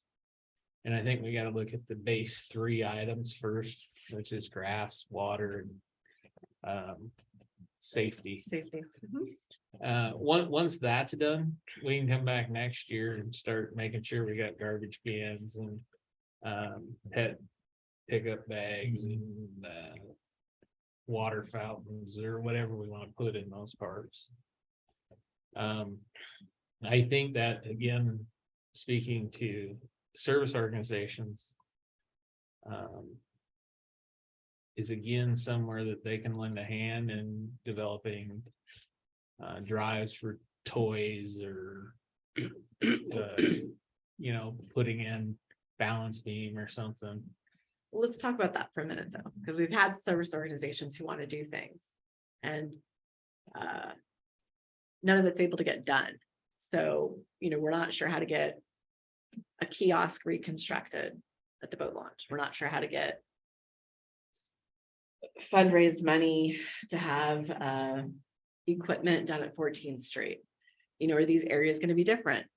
Are they in flood zones? What type of permits does the city need? What's the documentation? I would just actually, even the mitigation stuff. I mean, if we want to ask the service organization to do anything, I'd really encourage staff to just be, and this administration to be organized around it before we go make that request. Well, I'm not asking them to do it. I'm saying that that is something they should be looking at. But the parks are gonna be different. So those riverfront areas that you just discussed, those are all controlled by Fish and Wildlife, which is a whole nother animal. And they're in the shoreline management area, which is another animal that we just don't want to deal with. But all these parks, they're essentially controlled by our code. And if somebody were to approach us and say, hey, I'm willing to donate this much money so you can put a toy in, or we're willing to donate this toy, then all we have to do is get this guy over here, put it in. Is that all we have to do? I thought the city needed to write a permit to itself, and there's more steps and everything else. And I just, Yeah, I little think paper. that I would highly encourage administration to be prepared before we go ask people to help us on what the requirements are going to be, that it's clear to staff. For irrigation, listen, I can have someone, we can get 50 people to show up to put irrigation in Blacktop States, just not concerned with it at all. But the city has their own processes that they need to go through. And I would just strongly encourage that we're organized around it, even if they're different areas, so that we continue to generate goodwill in the community by being able to get things done. I understand the other areas are hard to get things done. Harder for Much, the right much harder. reason. It'll be great to be able to show progress in other areas to continue to enhance the city. Fair enough. Yeah, we'll take that into account. And we'll have all the permitting and everything that is needed for those. And yeah, and And like David said, we're out of the floodplain, we're out of the waterways, Mhm. so we don't have all those agencies to deal with. I mean, Jose has Lynn Burton's number. We can call him. He'll be ready to go put sprinklers in whenever you want. It's fine. He's happy if you have a plan. You can get to people. We've got other organizations, which is just not an issue. Just if we can have our ducks in a row, so Okay. have people ready to go, then All right. we're ready. Can't wait. And, you know, that park might be a perfect one. If we get enough people involved in participating in the build on it. We can call it volunteer park. I love it. That'd be great. Wouldn't that be fun? It could be. And I guess the one thing I would say when we talk about the priorities around, grass, water and safety, I think at some point, because the city needs to be able to mow the grass, the trash receptacle should be considered part of safety. Maybe they're a second phase, but they're going to increase in usage when they have those. I do think it's a public safety matter or a deterrent or a big pain if there's trash all over the place. I was gonna Sure. say I'm with Sarah on that one. I think if we're gonna do the park, I think the trash cans need to be put out because people are just gonna throw their garbage wherever they choose. Right. Yep, I agree with that. I was thinking the same thing. So question on the park. The entrance to it, I heard gate, but do you want the entrance where you kind of walk The through? offset. Yeah, That, Well. Is there gonna be a sidewalk through it? the park at this time, no. yeah. Where are they gonna park for the park? Well, for this one down here is what we're talking about, right? Yeah. Yeah. They're parking on the This for street Yeah, or they're walking. Because that's Right. probably where probably the majority are gonna come right from their house. the housing right around Yeah. it. Okay, I was thinking blacktop. Oh, That's blacktop, okay. yeah. So on that particular note, all I'm looking at is, and I don't know that it necessarily needs a gate per se, but it just needs to be the type of place you can secure, right? If you got Right. kids running around in there. Theoretically, we should have a parent with the kids, Right, but kids are kids, right? They run away. And if, parents down there with 3 or 4 kids, maybe the one sneaks off. I So think the that- gate would probably be left open 99% of the time. I just don't think people are gonna close it, but the zigzag, I know what you're talking about, Yeah. the zigzag thing. I think was probably something, I just don't see gates being closed at parks very well. Maybe you have one solution for, the busier street and another one on the other sides, the lawnmower can get through, excuse me. yeah, So, okay, yeah, we'll leave that to your guys' discretion. Just Okay. make it so people can get in and out. okay, 14th Street, gift disco is where we're at. So. well, actually, no, we're one above is the 24th. Oh, dang it. And we have, money in design, and I think where that came about was, originally the, previous planner suggested that we start on design, and that would be for kind of a phase 1 approach, whether it's just putting in like gravel parking lot, but and kind of setting up some things, having it planned, so when money does become available, either through city funds or if you find some other place, that we can just do some incremental improvements out there. So we definitely need to start that process. I think from my position as a council member, I've wanted to see some sort of design on that part, just to see how it's gonna lay out. Because I know I can speak, and I think for the mayor and myself, is that there needs to be some grassy area and venue for event type stuff. But I understand there's some limitation on the actual removal of natural vegetation under that RCO. I don't know if there is on the RCO, we can look at that, but I think part of it is, again, we get down to the river and, we're in the shorelines. We have to deal with fish and wildlife that says you can't, they don't want people to dig and put something in. And ecology doesn't want you to build up above. So there's some issues we have to work through with some of the close to the river development, but I think up out of the floodway and stuff, I think we have more flexibility. Well, I know that's something that I do want to see developed in the long term, Right. whether or not we get the train bridge for our purposes.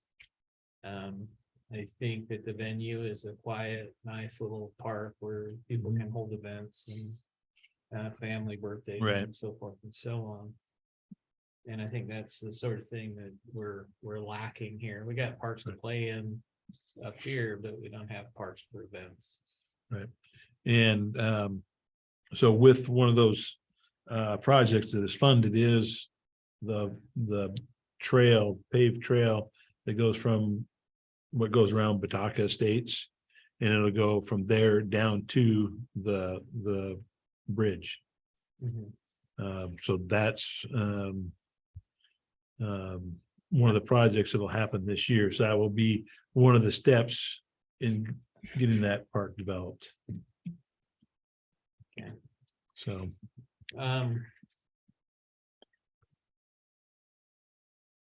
so that's something you can just think about this, I think Is it- I think that you need to move forward on it. I okay, think between the RCO grants we already have for the space, I think between the money for that you're in time and effort, you're gonna be spending for money that's been gifted to us for the trail stuff. I Mhm. mean, it's March already. right, It's budgeted. It's been budgeted a few years and we haven't been able to take action on it.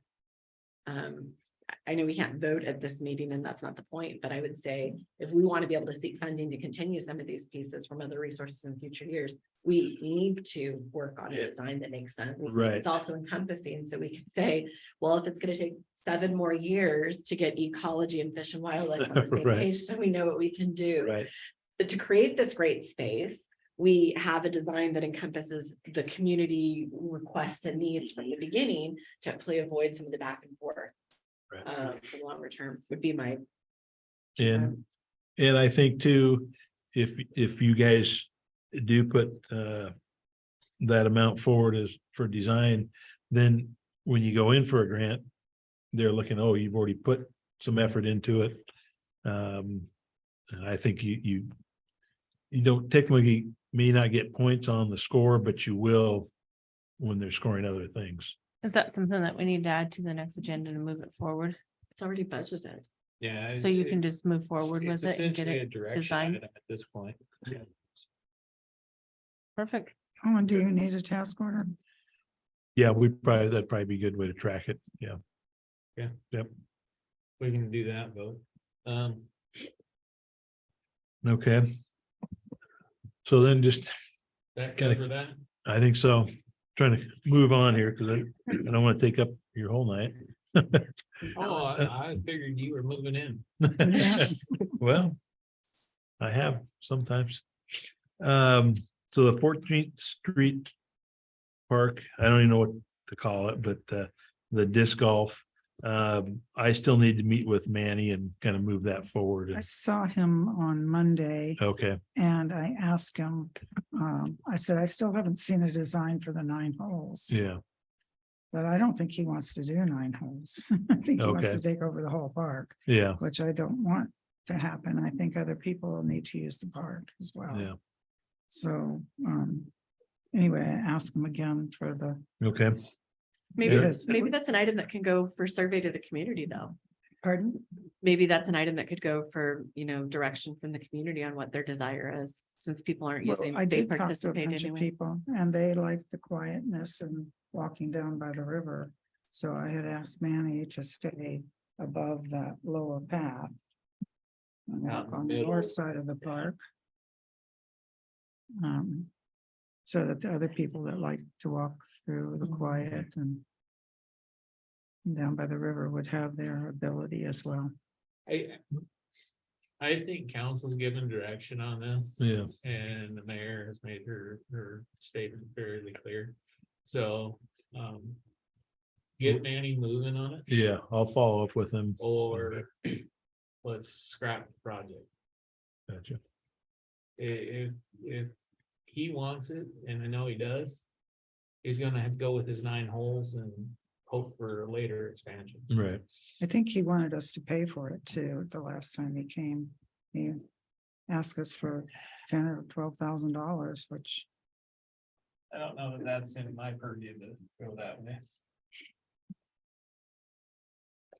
I think along with the disc golf, one of the things we talked about was the community fundraising that had already taken place to put in those pieces of equipment, Right. but yes, that require a touch point going down, and I would just. Man, oh man, oh man, for the amount of time and effort all this stuff takes, whether you want 9 holes or you want 18, because things change over time, with all the parties that are involved to stick. 18-inch one rod down somewhere as a solution.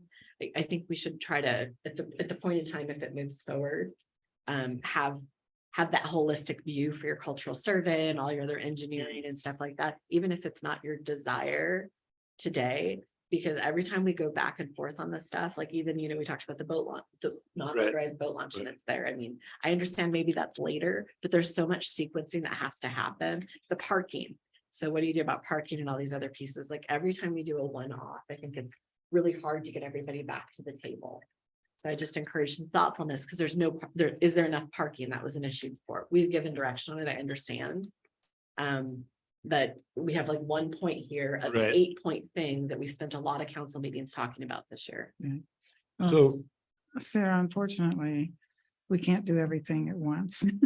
I- It does take time and the wheels turn slowly. But I think what she's talking about is like in the permitting process, and we can call them phases. We've got 8 phases of the park development, but when we're doing the environmental and river reviews. Encompasses it all. Yeah, try to encompass it all, so we don't have to go back and do the environmental and the cultural and everything all over again. And you may never do All 8 Phases, phases, right? Yeah. 3 to 8, but at least you have been efficient with taxpayers' money and also the time, because it is such a long tail on getting through all the process. And maybe doing it in such a way that we list stuff as, phases or options. Not saying that all of it's gonna happen, For sure. but just giving the city the latitude that, if we add a few more of those exercise things up along the walkway somewhere, that it's already covered in a permit. Yeah. Well, I did ask that be prepared, 2 years ago, and I haven't seen anything but 18 holes of disc golf. Okay. So, Well, that's sad. We already talked about the next one. Yes, we did, the UGA expansion. DNR land development. I know we're working on city standards, or it was talked about for that. We're working on the Yes. sub area plan, and Yeah. then we have the city design standards, and we got to finish all the municipal code update stuff on Yeah. that, I so. think we have to finish those by either the end of Brandon, maybe you can jump in. We have to finish all of these design standards, I think, by first meeting in April.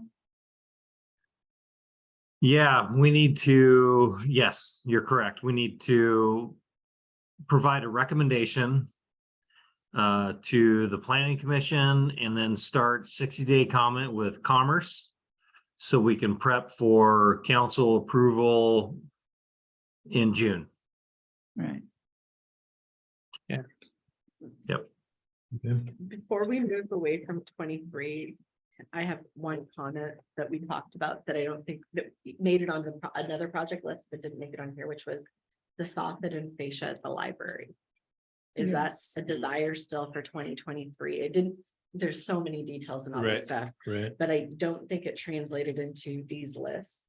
I do think there was talked about some money around it. And I know that Jose's team had also got, bids and was looking for direction on, how to move forward, and, what the steps were gonna be. What the next steps were. I was gonna say, didn't we send you back to get a little bit more information for us? Yeah, A couple of the companies that had some recent turnaround, I've been having issues with their. What is it called, their estimator that came out and gave me some numbers. So at this point, I was thinking about just bringing it back to just restain everything as of now, because that was the cheapest option. Don't quote me on this, but I think it was like around. It was definitely under $10,000. It was like $7,000 to restain everything. I think that's the direction that I think, was thinking of presenting, because originally we talked about just staining the structural pieces in the front visual side of the library, and then doing some kind of metal sheeting underneath the soffit, because that was just the long-term option that probably lasts the longest. excuse me, but it was my understanding that some of that wood was rotten. There's a small section in the back where the birds are kind of chewing out and stuff, but it's not a big repair that needs to be done there. So I'm just at this point kind of thinking, going towards the direction of just restaining it, buying us some time, let the budget get settled out and final numbers come in, and then maybe revisit the idea of sheeting the soffit and then just maintaining the stain in the front structural pieces of the library. But I don't know what you guys think. I think bringing it back to council would probably be beneficial, and see if we can move forward on this. Okay. In what direction? Do you guys want to sheet the soffit with metal underneath the soffit, or do you guys just want to restain and buy time? So this quote that I think that it says metal soffit, Mhm. $77,000. Yeah, it's $77,000 is probably not what we're gonna find this year, so perhaps think- coming back with an alternative solution for this year. The staining is probably something that's more reasonable right now, and it Yep. can buy us a couple more years. Exactly. Usually the stain lasts us. And that's what I was just gonna turn around and just bring it back to you guys for an action item, just to stain and move forward and buy time. Yeah. Yeah. Sounds like a plan. I'll do that. Up for about a 5-minute break. Good stretch, yeah. I'm game. Thank you. Well, I gotta say, maybe 7 minutes, that'll take us to 8 o'clock. Sounds good.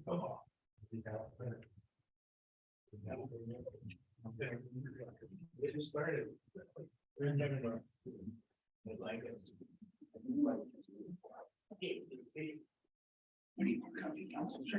Yeah.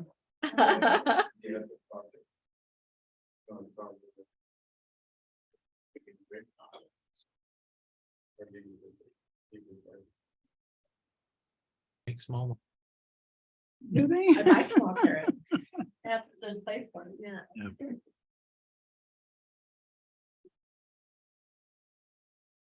Okay, so where are we? Are we on the street thing? Yeah, potential street project. Yep. And I just noticed something that I left off, and I felt like I was the Kendall Street, the completing that from, Curving better and wider. Yeah. widening. from where Mountain View Estates ends at the park, all the way to the corner of 14 or 13. And REA is actually working on a plan to put everything underground. I don't know about the pole on the corner of 13th and Kendall, but everything from there to the park, they're putting together plans to put it underground. You know, as you mentioned that, I'd like to compliment the fact that through that franchise and our efforts, having no visible power poles has not only made the city look better, but it's made it safer. Yeah. So, Well, they were fighting us for a while on that. yeah, evidently Right. it costs them a little bit more. Yeah, Yeah. it costs them a lot more, I think, to do it. But I think for our benefit as a city, it makes us more appealing not to have that. Absolutely. So, and in talking with the engineer, they're kind of just waiting for us, the city, to kind of move forward with that. And I think they're ready to start moving forward. Okay. So, So let's start them at the top and discuss these. So Edith Avenue, I assume that's continuing the curb and gutter that's already been poured out there. right. So as each new home goes in there, we're requiring them to put in curb gutter sidewalk and half the road. Mhm. So there's still a section where it's not gonna happen. There's two houses that are on the corner. And then on the south side, there's two more lots that people are not gonna develop. Right. So there's so basically 4 lots worth that aren't gonna be developed anytime soon. So my thought is to go in and finish that road up. And if we do, if there's a couple lots that are not developed at this time, that if we pay for that section, then we just put a latecomers agreement on when they develop, they have to pay, you know, whatever percentage of the overall cost. Okay. I think I'm good with that. Yeah, Yep. and as far as funding it, we need to look for grant money. So keep that on your radar. Right. One thing with that, you're probably not gonna find grant money for that so much, because like TIB, it's not a major or minor arterial going through town. But we'll talk to people. Well, Sarah's good at getting money from the federal government, so we'll see. I guess, and maybe also having an idea of the cost if we don't have the ability of getting assistance. Yep. Skylar Rudd, his little program too, state appropriations. That could be Roads. big. Yeah, that's interesting. Yeah, we can keep working on it. I mean, when we get out of, when he gets out of session towards the end of April, I mean, we can't, it'll be great to host some of our representatives. And, you know, take him on tour of Benton City. I mean, he lives in Walla Walla. He's a great guy, but since redistricting, you know, he's not very familiar with us. So I think that's how we get more money, is we cultivate the relationships we have. On that Edith Road, if you don't mind me throwing this out there, are there any hydrants up there on that new section? I don't recall. No, there's a hydrant that's close to the corner, Down on the bottom end? where it turns, where Edith Road turns and goes south. Let's see, so there's one about at that corner. This small map shows, it's got the streets on there. So where Edith goes from east to west to north south, there's the fire hydrant just to, It's on the top West corner, northwest Yes. corner. northwest corner. yes. So the plan for part of this work would add another fire hydrant. Midway. Yeah, Right. probably Or even closer to the other end. a couple lots in, Yeah, or wait, or did we have that at the corner? Do you remember, Jose? No, We were thinking about getting one at the corner of 13th and Unit, I think Yeah, that would be too far. and then one in the middle. yeah, we'll look at Yeah. that, but that's the plan, is to make sure we have the fire hydrant spaced correctly. Okay. Yeah, I have a question about this map. Yep. So when you were talking about Willow Way, we've got Willow Way and 14th, but this map is maybe a little bit older map, right? Because Willow Way now connects down to Kendall. right. So this map is the chip seal map Got it. and the potential street project. So this is not up to date Okay. with some of the new developments. Okay, Well, I do we have an up-to-date map? That's what we're working on. Yes. Got it, okay. Yep, Got yep. it, got it. We are working on that. Got it. So, did I hear somebody say, It's okay. okay, Where's Willow Way again? between Kendall Road and. Oh, yeah, that's the new one. Okay. yes, yep. I was just drawing a total blank. There's the start of it right down Yeah. here. I see that now. Thank you. kind of Anyway, where you- moving on. Yeah. So I've got, so Hope Lane, jump down to. I think there. Realistically, I think if we're gonna do anything down there is just pave what's essentially what's there, make it a 20-foot wide road. Don't put curb and gutter on. From the sounds of it, nobody down there wants curb and gutter. I mean, that's up to you guys how you want to proceed with that. That would be, a little bit cheaper and less to maintain. But I guess you have to look at like maybe what the future looks like for that particular area. I'd have to think about it a little bit more. yeah, So, I mean, it is essentially just a, road. yeah, it's private drive almost. yeah. I mean, that's what I'm looking at this in the Cleo Lane piece and both of them. I've had people yelling at me that we need to gravel that and we need to pave it. And Right. I'm like, there's 3 houses down there and I was surprised it's a city street. Yeah. So, So the one thing, for Hope Lane, one of the things that we probably could do is actually do a grind and pave. Cause some of that is so chewed up. So you just go in, grind it all up. You mix in a little more, top course gravel with it and then just pave over the top of it. Cause if you're gonna try to put in curb and gutter and sidewalk and all that, now you're talking about excavating down a foot of material to take out of there and then build your road back in, so. Cause if you build basically where the road surface is now, your curb and gutter are gonna be half a foot above the surrounding properties, right. or even, yeah, You were saying there's some shallow pipes and stuff. Yeah, there, so.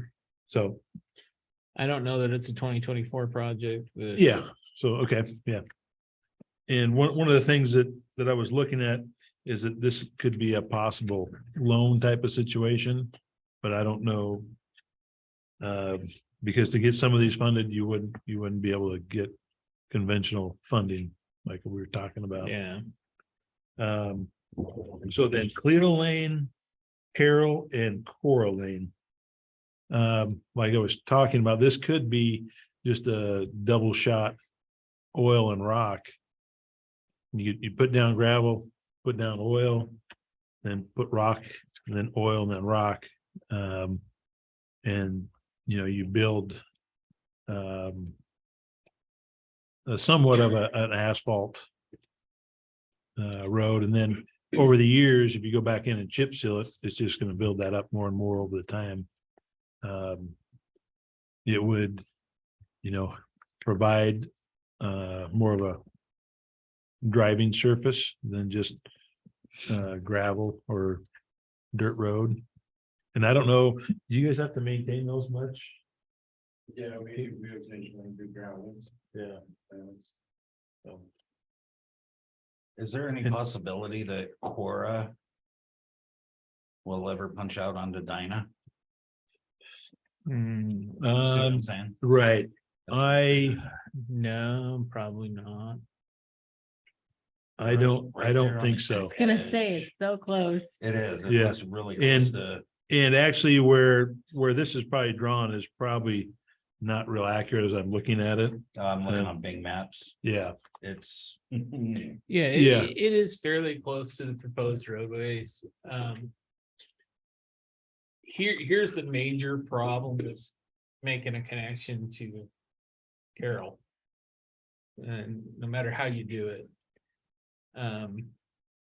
Because we looked at it on the development that's up there and you can't put more traffic on Carroll. Because of true. the size of the road. Yeah, I see that. The only way that we would be able to do it, and as I was talking on another incident that we were dealing with. It appears the city has over time tried to buy up some easement space to widen that road down through there at some point. oh, yeah, Carol, yeah, Because if you look at the lots, they're staggered through there. Yes, they are. Okay. So it does appear that at some point in time, somebody had a plan that they were gonna try and buy up more so that they could go from a 30-foot to a 60-foot road bed. If you could turn Carroll into a 60-foot road bed, then yes, you could punch Carroll up and tie it in, but I don't think Yeah. until you do that. I don't think you could now. I mean, with all those houses, right? So cramped. There's a couple of them that are really up close. Yeah. The ones closest to Seventh are really, Well, Yeah. so when cities in other areas want to do things like that, they end up tearing down the house, yeah. right? And I think those are probably things that stop that particular venue from happening, but I still think that was probably what they were wanting to do. But if you did do that and expanded it, then you would have the option to tie in that extra traffic that would come up off of Dinah. In relationship to the proposed development that was wanting in up there. Just to make a generalized connection, I don't think there's an issue. Yeah, I don't think so. I mean, one thing that like David's saying, that area north of Carroll, right off of Third Street.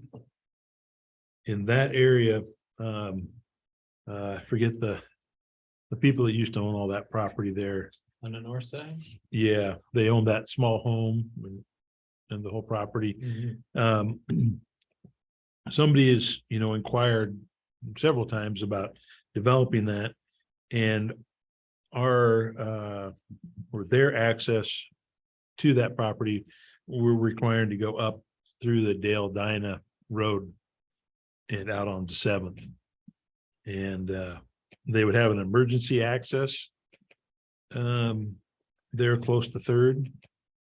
But that would be chained off in the future. But so yeah, we would probably not like to see Coeur Lane connect up there also. Just for that.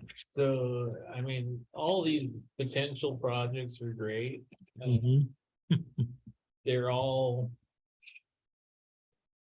in my mind, other than the Kendall Road one. Yeah.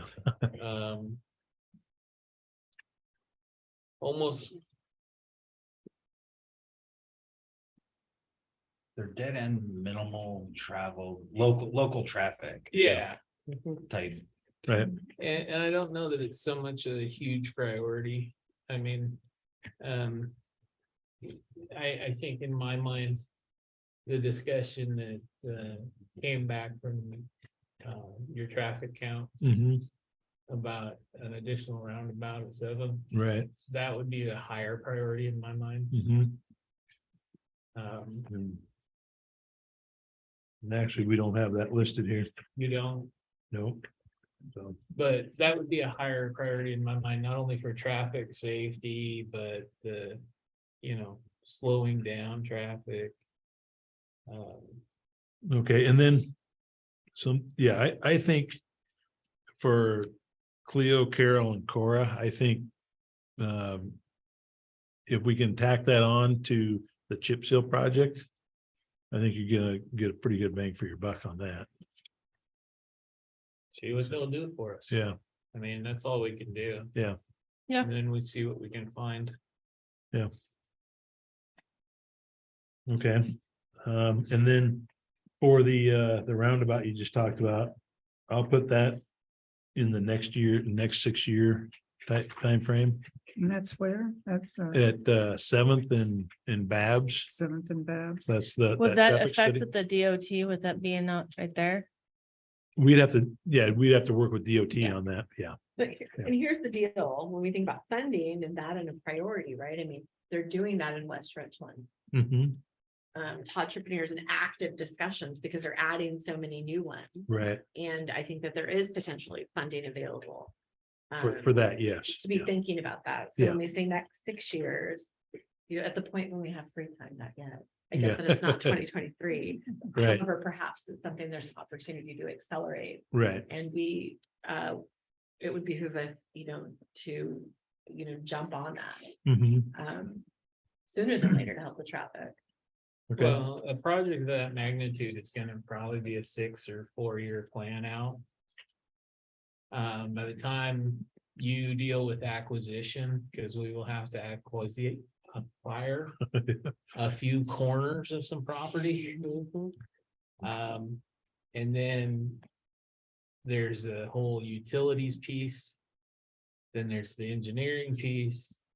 There's a funding piece on top of all of those things. I mean, it's probably a 3 to 4 year build out. Based on the traffic counts that came back, that was the only identified issue in our traffic volume. So they suggested the best way to handle that is to put in a roundabout. Does that mean that's our only option? No, but it's probably the cheapest solution to improving traffic safety at that intersection. And I think further down the line, we should think about Babs and the main drag too, because if that property where Tim Small and the others are thinking about building anything ever gets built, we'll probably need That one turn there lane's as gonna well. be busy. It's gonna be Yeah. really busy. So I know it's not popular with DOT, but is it a lot more expensive and probably not citizens either, but just out of curiosity, when you talk about going through all that acquisition, is it a significant cost savings to have a roundabout versus having a stoplight? I'm not saying that we even could do it. Stoplights are pretty expensive. Yeah, you're looking at about $120,000 cost just to put the light in. And then you're looking at, we have to have somebody to maintain that light. So then we're gonna probably, because we're not gonna get our own technicians, Right. we're gonna have to have an interlocal, probably with the city of Richland. You know, almost all the cities, this isn't a little known fact, but most of the cities went to roundabouts and started replacing stoplights because of the cost savings. But we've also seen one city now ripping one out. Yeah. Yes, yes, yes. So I think that, I mean, it's something that definitely, I think, looking into further, making sure that's gonna be the best fit for our truckers in that certain situation. Because my only issue is how much truck traffic we actually have. Right. And I know those roundabouts are tricky for some of those big old semis. The small ones are, yeah. Yeah. And And big if you're ones. talking a massive one, I mean, we're definitely gonna have to do some rearrangement down there to make one of the bigger roundabouts Mhm. even feasible for that area. Or we'll be in the same situation as West Richland where they don't have the easement to make theirs as big as it should have been. And now they're ripping it out and it's Right. gonna be a light. So I think looking down the future for the impact scenario of that, I think is something that we should definitely take into consideration before we just jump on gun saying that we want a roundabout. I think looking at a 5-year plan or a 10-year plan of how much traffic are we gonna predict and is this gonna be a real feasible, especially if that area gets developed? How much You more could put it impact in on the it? 6-year plan as Right. a traffic revision Yeah. at 7, Yeah. Mhm. whatever that looks like. And it isn't, and don't quote me on this, isn't 7th Street a bypass or State Route 225? No, There's a special consideration, the state calls it. Not a bypass or, Trucker out? not No. not a business loop, but it's so 7th Street's always been a private street, and this is just my knowledge of the area. So 13th Street was originally funded as a truck bypass. Yeah. And where Cherry Hill Villas is currently, there was supposed to be an extension of the roadway tying into Horn. sorry. But citizens complained to the extent that that was abandoned. So 225 continues to go up Main Street, and that's the truck route. As I understand it, and you can stop me if I'm wrong, 7th Street is not properly vetted to handle any That's kind of correct. truck traffic. Right. However, from a venue standpoint and creating the idea of a boutique community, 7th Makes Street sense. would be an ideal bypass for the trucks and make that the truck route. But again, I think we'd run into opposition from the citizens reference their residential area. Yeah. However, it makes a lot more sense to run the trucks that direction And quite frankly, in my opinion, I would have taken that all the way down to just past Hope Lane and then up to the church area. And made a T intersection or an X intersection at the Catholic church area. So the trucks could go straight up OIE That'd be nice. or turn out and go out Horn Road. But wasn't here, didn't plan it. Me either. Okay. So where are we now? Well, we're on the next page and so that's the next 6 years. Just to kind of keep it on the forefront is Legion Heights water line replacement. Got a lot of water lines that go back in the back lot lines, they're old steel lines. These guys have messed with it enough to. No, we actually have one sewer line that goes behind the residence there. We did. There's an Angeline, there's that one. And then there's let's see, you've got 13th, so it'd be 12th Street. There's a sewer on 12th and the people on 13th are actually hooked to 12th. So they go. The original plans, or at least drawings that we've seen, or maps, that they show a sewer line that goes between the houses in 12th and 13th. Well, when we see, somebody had to redo their sewer line because of a tree in the back of the lot on 13th. His sewer actually went from his house down to 12th Street. So through somebody else's yard and down there. So there are some issues we've got to work through. Okay.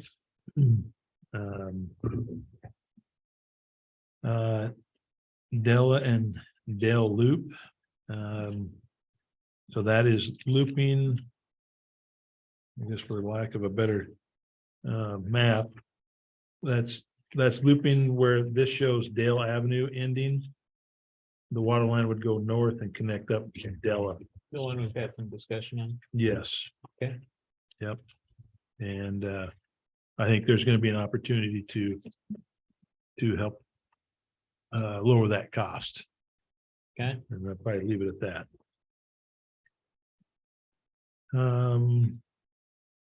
So Vector truck and street sweeper. Sarah, you just forwarded me those emails today.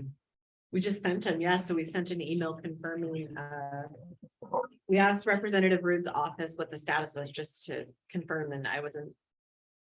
Mayor Lehman and I had our paths a little bit crossed, because she was already across this.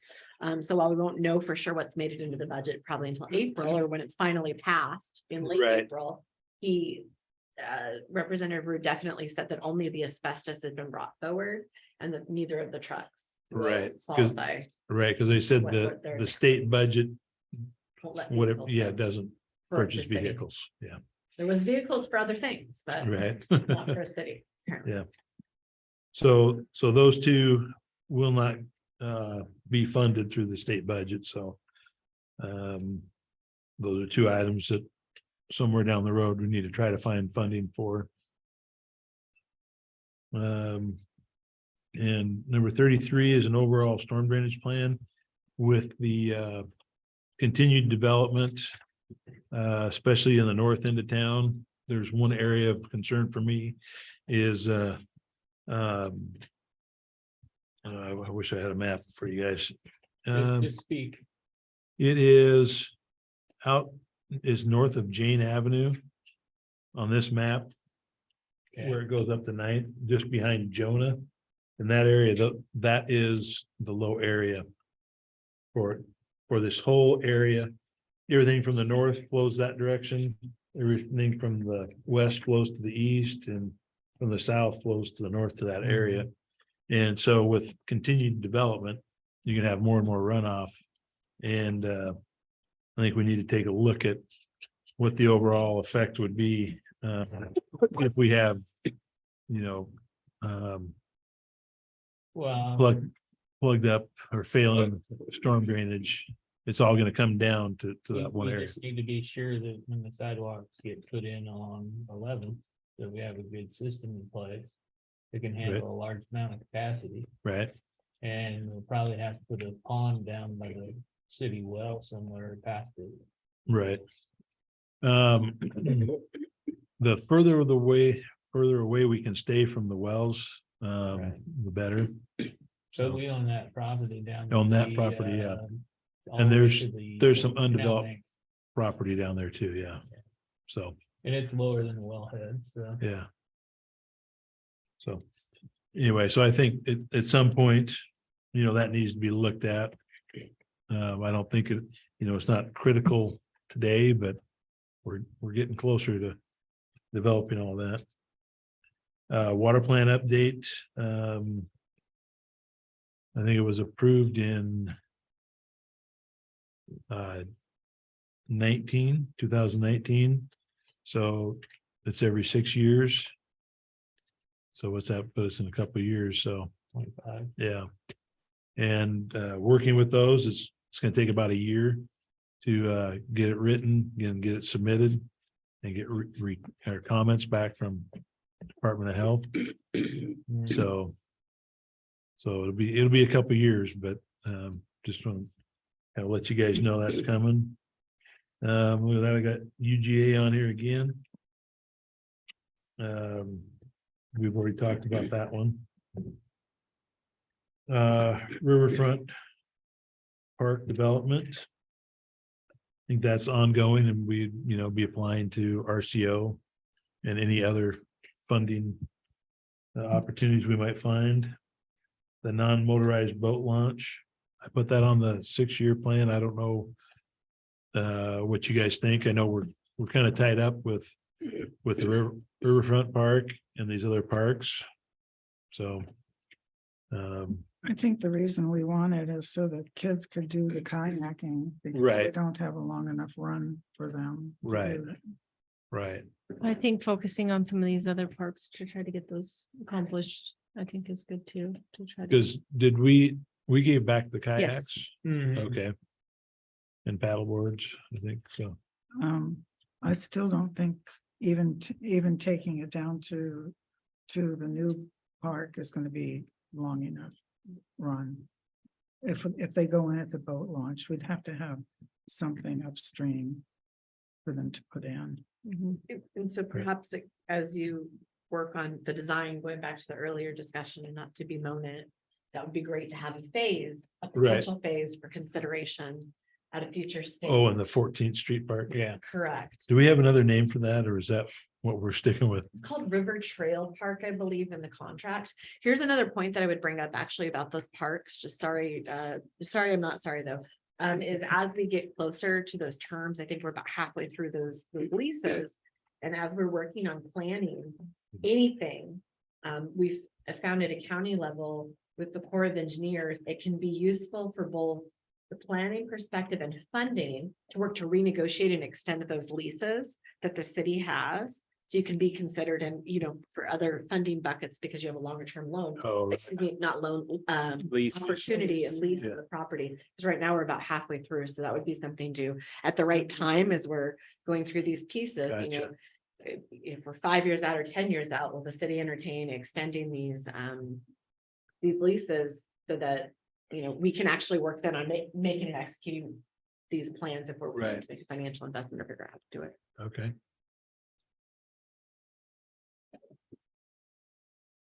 Okay,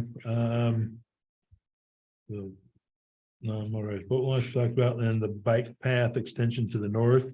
That's a long-range plan, but we'll be working, with Tap Tail Greenway, the county.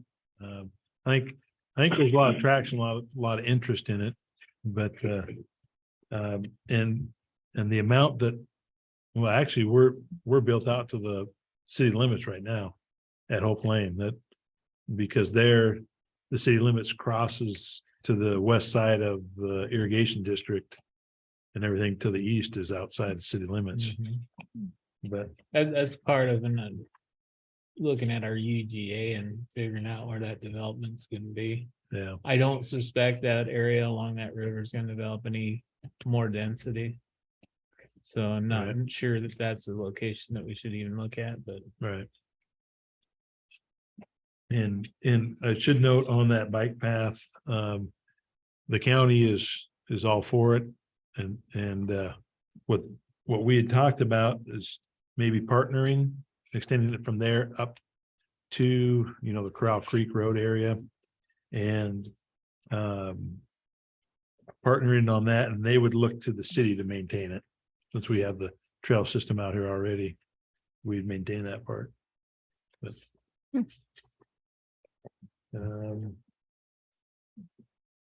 then long-term projects, the Horn Drive sidewalks, that's Grace to Kybee Road. That's from in between the schools. And I know we'll keep applying to DOT every 2 years.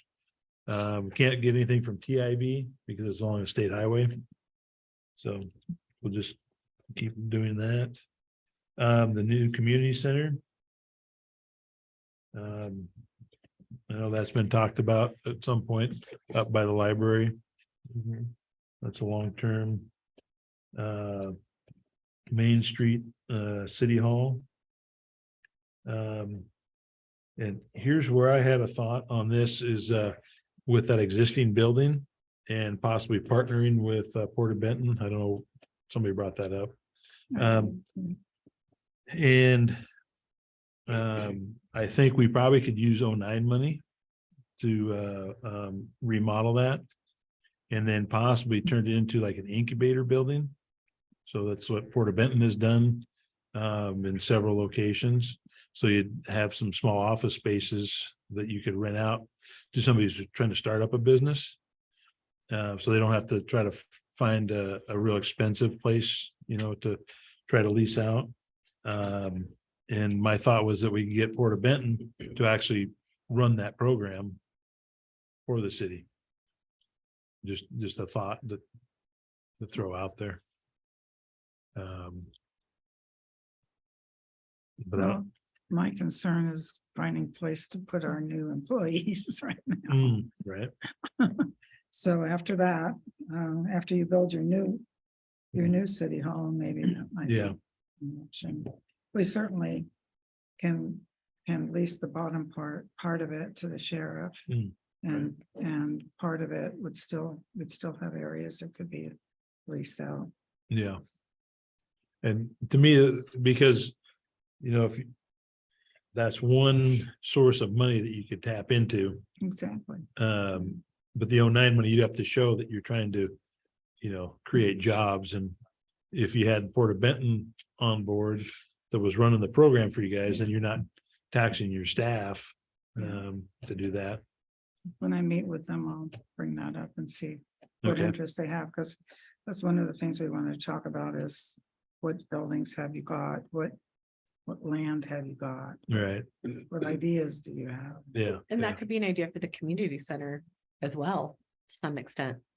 It could be used for classes for the community center, some classes. Yeah.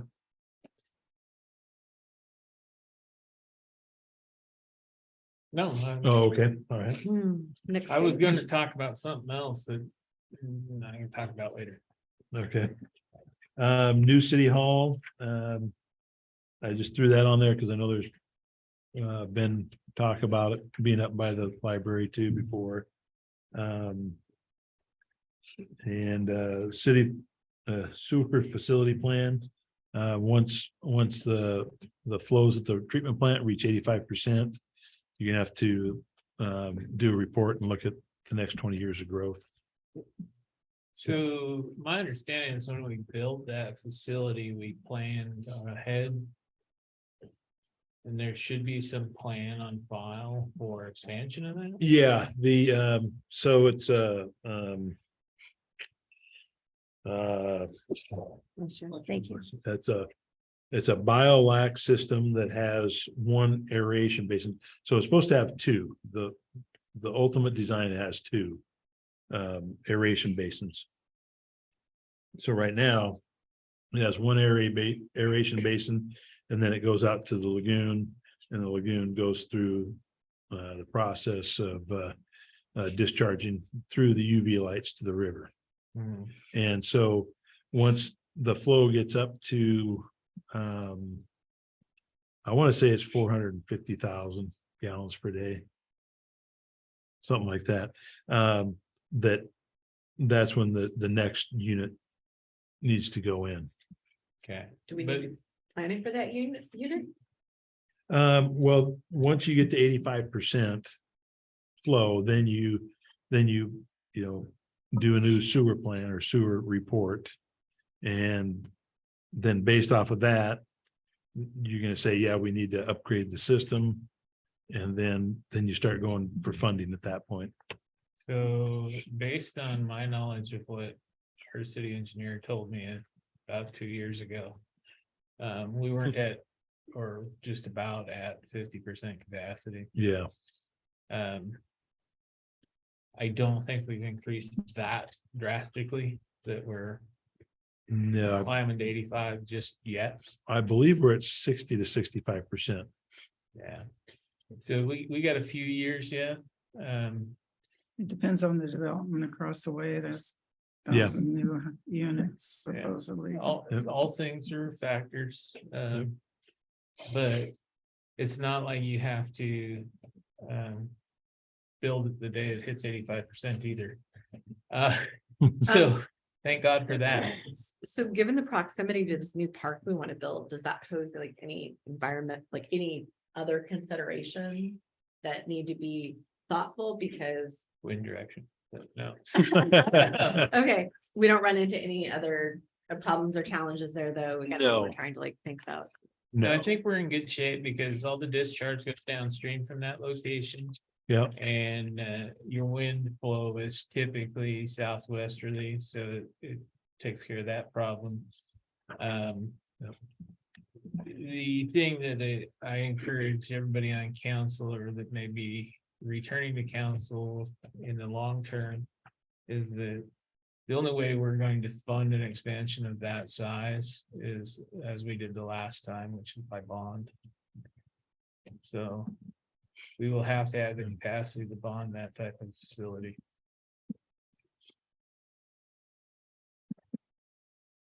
And it'll be a costly endeavor. and there are, for Benton City, you guys don't meet the requirements for a community development block grant. Because you have to have over 51% is either low to moderate income. And I think you guys are 40%. Over that, yeah. Yeah. So you don't meet that requirement. So that would be a place for a grant, but then there also are opportunities with ecology and possibly the EPA. I think the ecology is what we got last time. right? Yes. And probably, I'm guessing you probably got a grant and loan combination. I think it was just the loan, wasn't it? Or was there I some think grant? we're still paying. Right. I'm sure there's still, We're looking at our loan schedule. Yeah. So we're paying Department of Ecology. This Right. is just a good kind of FYI to think about when we're talking about all these plans. Mhm. $110,000 a year through next year. And then all of a sudden, when we talk about 2025, Right. we start to pay off some of our loans to the tune of we free up $100,000 a year. And so Yeah. I think we're talking about some of this longer term plan and how we fund things and some of these other funds and designations. We can't wait, Sherry, to get the, next couple of years open to the budget. So we're able to kind of, I don't want to say budget, just, when we think about proposals and stuff like that, with some of the stuff in that we're plugging in some of these other projects that we know are going to happen one way or another, or at least we're thoughtful enough to consider them so they can, get plugged in. We don't have to remember so much. Yeah.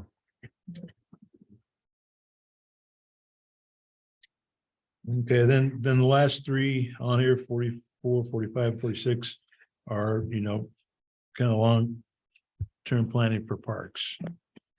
And Where does splash pad come back in? Does splash pad come Well- back in, or tennis courts at the skate park or anything? I like guess, that? yeah, you're right. Those should be in there. And talking about the tennis courts, that's probably something that needs to happen this year, but I think it's gonna be a pretty low budget item. I'm guessing you're probably $5,000 to $6,000. What do we need to do? Well, we still haven't made it up to Sunnyside I need to try to find out when they're playing soccer on these tennis courts, Okay, because we've talked about this, right? Mhm. Okay. And so, okay, so just make sure everybody's up to speed with, they just put some smaller goals that are, I don't know, about 4x3 at the end of the courts. And it's a 3-on-3 soccer. And I think Sergio's one of the people that told me about it, and he said that's really big, and they'll have tournaments where, you know, they have 50-60 people come and play. So that could be something that might bring something to town.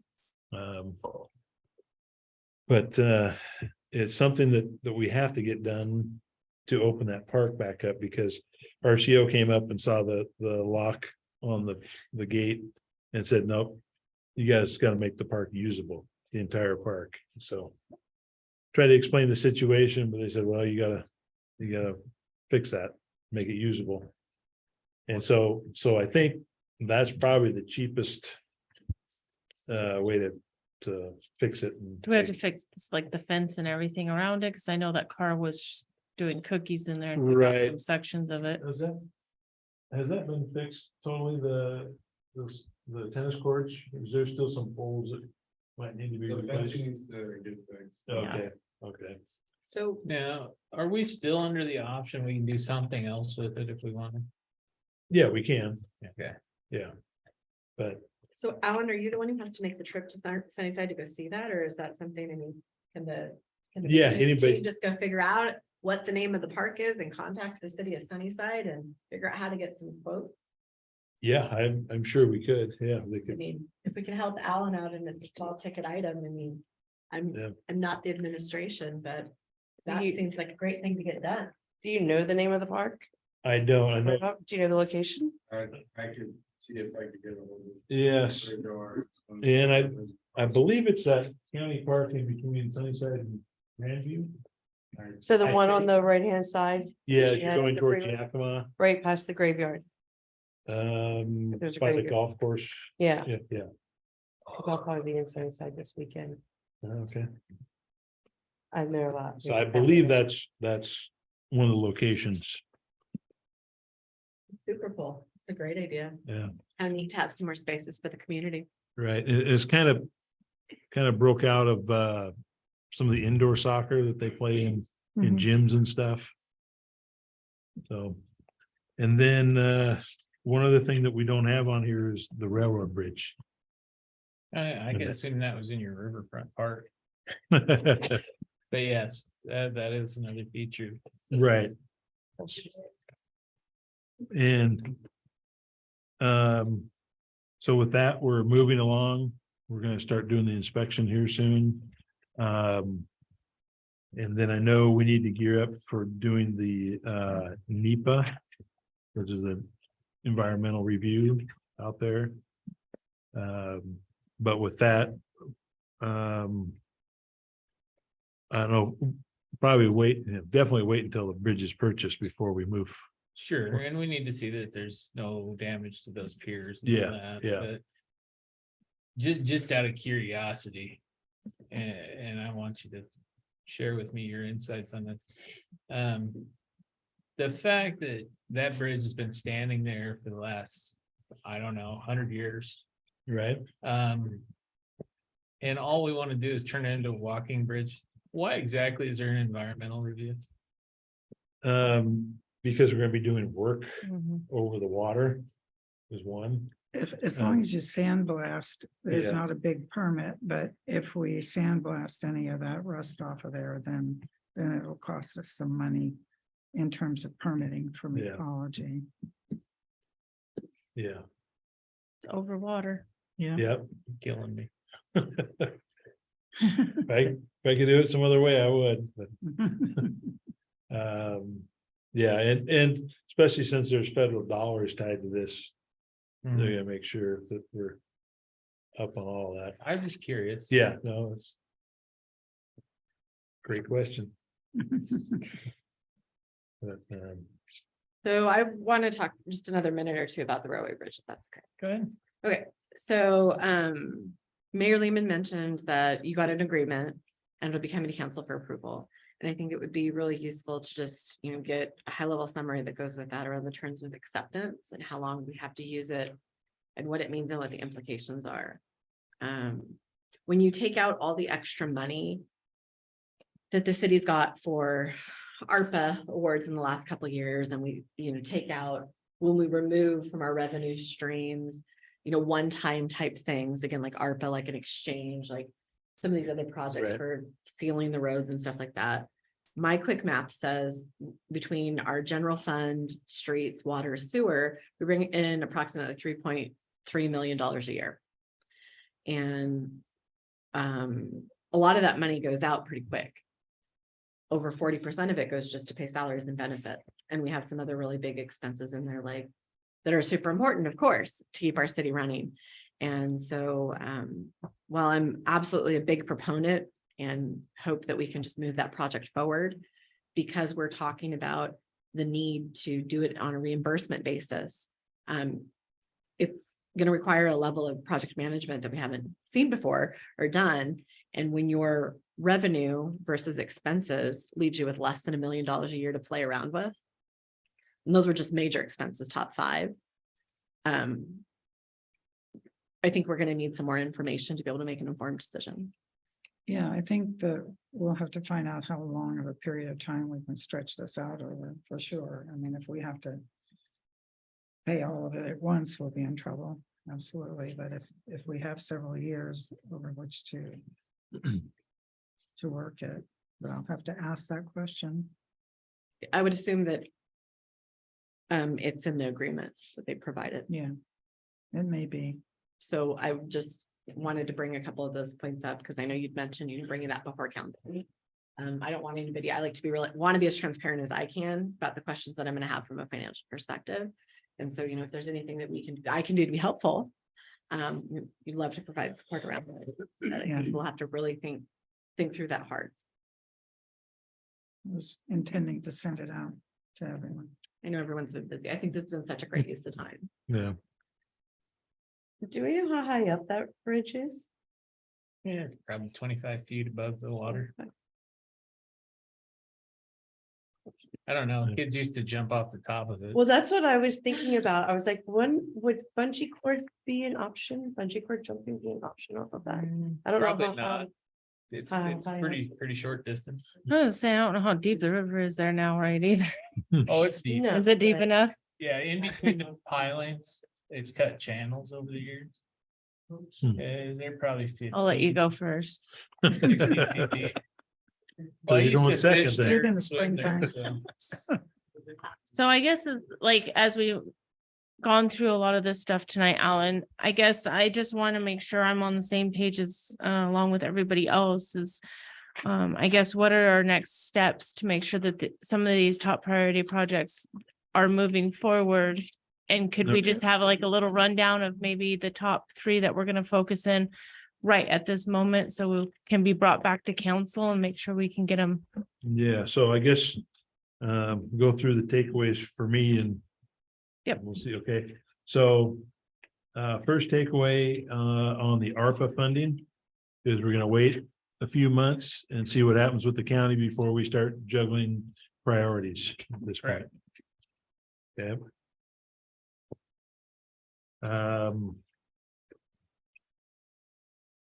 Let's see. I think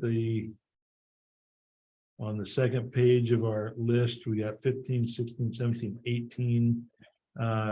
All those look like we have money to do them. Okay. The wet well is one that we have to verify before moving forward with those. Street lights, kind of up in the air on that, I guess. The road planning will start working and I'll probably wait. If we're close to hiring a planner, I'll hold off. And start that process when the planner's in place. Because then that would just make more sense. We don't have to backtrack a lot.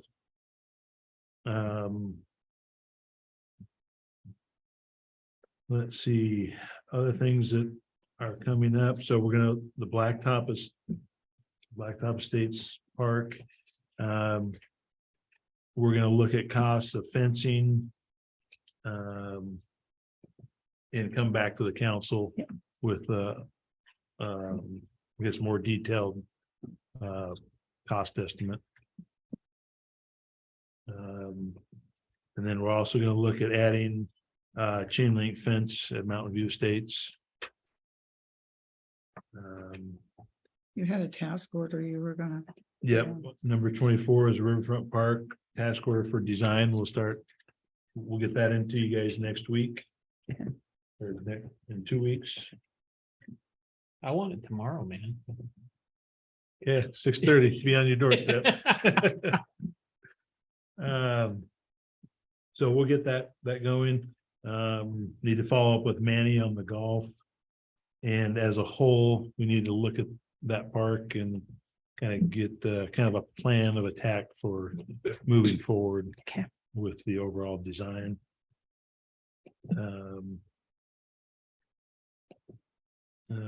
I have a note here to check with the planning counters on the UGA. Just to verify the process and timing of everything. That way we'll be more informed, at least if we're trying to do something possibly next year or not.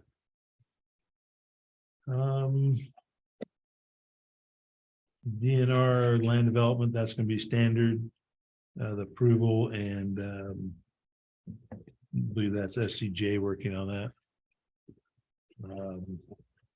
We want to look at Willow Way and Kendall Road on speed bumps. Especially near the park. We've got the library soffit. Jose is going to be looking at that and coming back with a plan for staining and for the short term. The potential roads. I guess I don't know. Oh, we were talking about trying to maybe move forward with Edith Avenue, and actually the design's already done. So that would be just putting together a probably a cost estimate and coming back to you guys, but there I don't think there's that much money in the street funds, so we'll have to look at when we get reimbursement from the state and county to see where that sets us up at. So I think, just to interject, I think the top items that need council action will be probably the approval of costs on well number 4 replacement valve and the extra 4 valves. The Okay. water replacement valves. And I think those should be set as priorities within the next 2 to 3 months, Alan. We need to check with Sherry, see what we can come up with for the relining of the wet well, as well as the reservoir repairs. And let's get the wet well on the agenda probably in the next couple months. I was gonna say, I think that's something that we definitely need to focus in on. We don't want that to crumble, Right. end up with a Right. big mess. Yeah, right. Yes. And then some of those lower stuff, like the staining and stuff like that, things that we know that we could probably financially be able to squeeze in and get Right. done. Yeah. Knock off some of these lower hanging fruits as we can call it, Yeah. and get those off our checklist and And hopefully. get those on the agenda probably the next month. Yeah. For the fencing. For Blacktop Yeah. and Mountain Meadows. Yeah. And that's something that you might be able to check into if you do with the fencing company, maybe get quotes for both of them, they might be able Right, yeah. to do a little. Yeah. And Yep. can you also please add the tennis court? Yes. Okay. So we don't end up in a position where we're having problems with the RCO if they've already identified. Yeah, and if But we're there are gonna be dealing problems. with the fencing company, if the larger the order, sometimes the better deal that we Right, can get. right. So And so I think those are the priority pieces right there, Okay. those named items. Yeah. On page one for the TAP funding, have we heard yet from BF cog? It's only been like 3 weeks on that letter, the new letter to do more. And the more money they're gonna give us, an additional 113,000. Okay. Have I seen the? Have you seen the letter? I have not. You have a new letter, a brand new For the letter. 100. No, there should be a new letter. There should be a new one. Yeah, so we were at a meeting, I was at a meeting on behalf of Mayor Lehman for February, and they had some extra money, and instead of putting it out to bid, since we were already done with our design and had enough work to do and could obligate this year and execute, they were gonna write a letter to give us more money. And so that could just be a Okay. timing thing. that we don't I'll have check yet. with Aaron. Yeah, so we did get, I don't know if we got a new letter, but we got one for 113,000 and stated that. Since they didn't have the money in 2022. That's the extra letter. money- So Alan needs a copy of that letter. He Okay. needs a copy of that letter. He needs a copy of any letters related to funding, so he knows that he can work to set up a task order to move the project Yeah. forward. Okay. We want to move those two, because you got no money for two now, right? For, yes, for Crossings. the crosswalks and the. And- So we want to Yeah. get that project going too. Yeah. So whatever you need to do task order wise. Yep. Let's try and have those two crosswalks up by midsummer. You think you can make that deadline? We will shoot for it. And just one more thing before we finish up here, I think having these workshops at least once a month is gonna be beneficial for us to keep on task. And having these good open conversations versus trying to get all your information just on council night. I Right. think this is a really good alternative for us to be engaged and have the understanding of what is next for us. So Yeah. I think if council's on board and along with the mayor, I think this is something that we should shoot for at least once a month and make sure that we're all on the same page. Or even if everybody's available, we can have a workshop before the council meeting. That way, if there's anything. I don't know that that's possible in this type of scenario. We're gonna be sitting here for like 8 hours. 3 hours right now. 3 hours still, sorry. Bring me up in executive session. I know you just wanna like get it all over and done with in one night, but All right. Yeah. But so we're gonna- further to Councilwoman Wadsworth's point, I'd propose that we set up a workshop for the next 6 months on the 4th Wednesday at 6 PM. I can't do that. Okay, or propose an alternative date and time with some amount of consistency to try it, because I think we have a lot of things. that we need to work So on. here's my suggestion that would Okay. work for me. And I don't know about everybody else. But Tuesday's the first Tuesday. Mhm. Then the second Wednesday. And then the third Tuesday. So meeting, workshop, meeting. so I you, can't do Wednesdays. I was gonna say, Okay. so you wanna alternate days? On what days? Yeah, because I got other meetings every other Tuesday, so The Good Roads is the 3rd Wednesday. Let's look at this, the 3rd Wednesday. that's why I suggested the second. 3rd Wednesday. Yeah, third Wednesday's also Second got Wednesday, irrigation. yeah, Um, second Wednesday. But Bill, or is that It the doesn't day that work you for you. said you wouldn't work? Wednesdays I can. I have Okay. training nights. Oh, that's or Wednesday right. nights. Are How- Thursdays any possibilities Thursdays are a lot better. for you? They're no good for me. Better for me too. How about the 3rd? How about the second Tuesday or the 4th Tuesday? None of the Tuesdays are good. Opposite council meeting for me. How about a Monday? Anybody up for a Monday? I can do a Monday, just not on Benton County Mosquito Control Night, which is last Monday of the month. Well, I was thinking second Monday. Second Monday at Second 6 Monday. o'clock? That'll work. That way we alternate weeks. Oh, and that fire commissioner meeting. They're first and third Mondays, aren't they?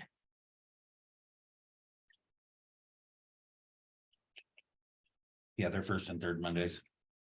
And I guess the other person that we should probably look at is you over here, since you're the one that kind of feeds us. Mondays are good until September for me. Okay, No, I'm kidding. That's when Monday Night Football starts. gotcha. Well, hopefully by then we're all on a good path forward and we're all kind of, Right, and I think too, once we have these more often, they won't go as long, so. no, Well, there's so many, thanks for the openness and willingness to consider it. I know it takes a lot of additional time and effort for everyone, but we're just at such a great place for the city and the community with all these projects going on. And it's kind of unprecedented, and we're going to be getting out of the building moratorium. So, I mean, brainstorming topics, I don't think we'll have any problem filling at least an hour and a half the time. We talking about every second Monday? Yeah, so the next one, April 10th. Would that be at 6 p.m.? Yeah. Yes, please. Now, there will always be an oddity in that, I think. Where Tuesday will be the first Tuesday of the month, or Wednesday will be the first. So we'll end up having council, I think, right after, day after, but I think we can handle that. Yeah. I'm just, It could happen. It could, but it doesn't have. Doesn't. Okay, not until, I've looked all the way into August, okay. the first. So the 11th of September. Oh, I know. Yep. So yeah, we're good. Yeah, Yeah, so So it's gonna be the second Monday. Monday of the month. Okay. At 6 So, p.m. so go first Tuesday council meeting, second Yep. Monday Yep, workshop. yep. and we're going to September as of right now. Right? Mhm. Sounds like a plan.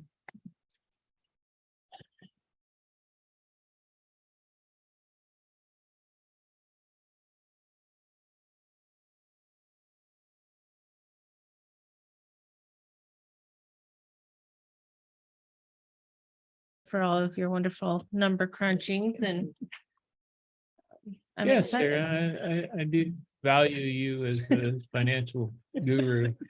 So I said, she sees numbers I don't see.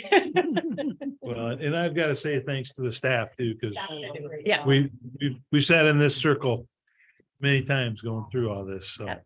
We have really good staff right now, and I think even though we're asking everyone to put in some extra time, we're willing to do it too, and I think it's gonna help us get where we want to be. And I think It'll we'll be we'll helpful be for running everyone. like a good greased wheel before we know it, and we won't have these 3-4 hour. And then Workshops. Well, we still have work to do through the end of the year regardless of Yeah. elections. I know, but I And- mean, it's new people coming in, have to learn a lot. Well, the city, Oh. hopefully we won't have new staff. Before we end the meeting. What I was gonna mention earlier is, can we either provide council members with a map or again, a guided tour at their whim or will, city facilities, sites? I got one from Yeah. you. I know you did.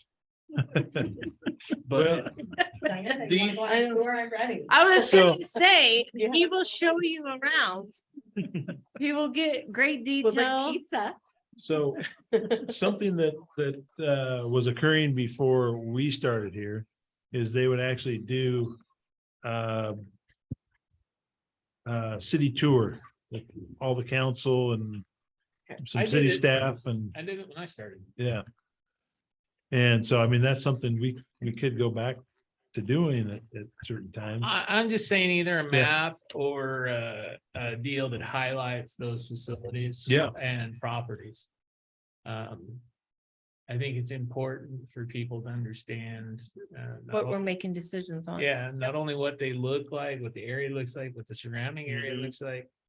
Where does our city limits actually end? Where does, weird county anomalies happen? Things like that. Right.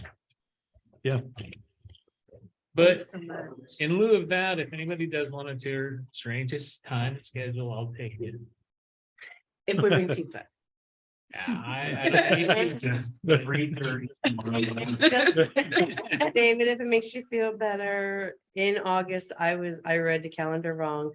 We do have the first city council meeting, and then the second Monday is the day before the.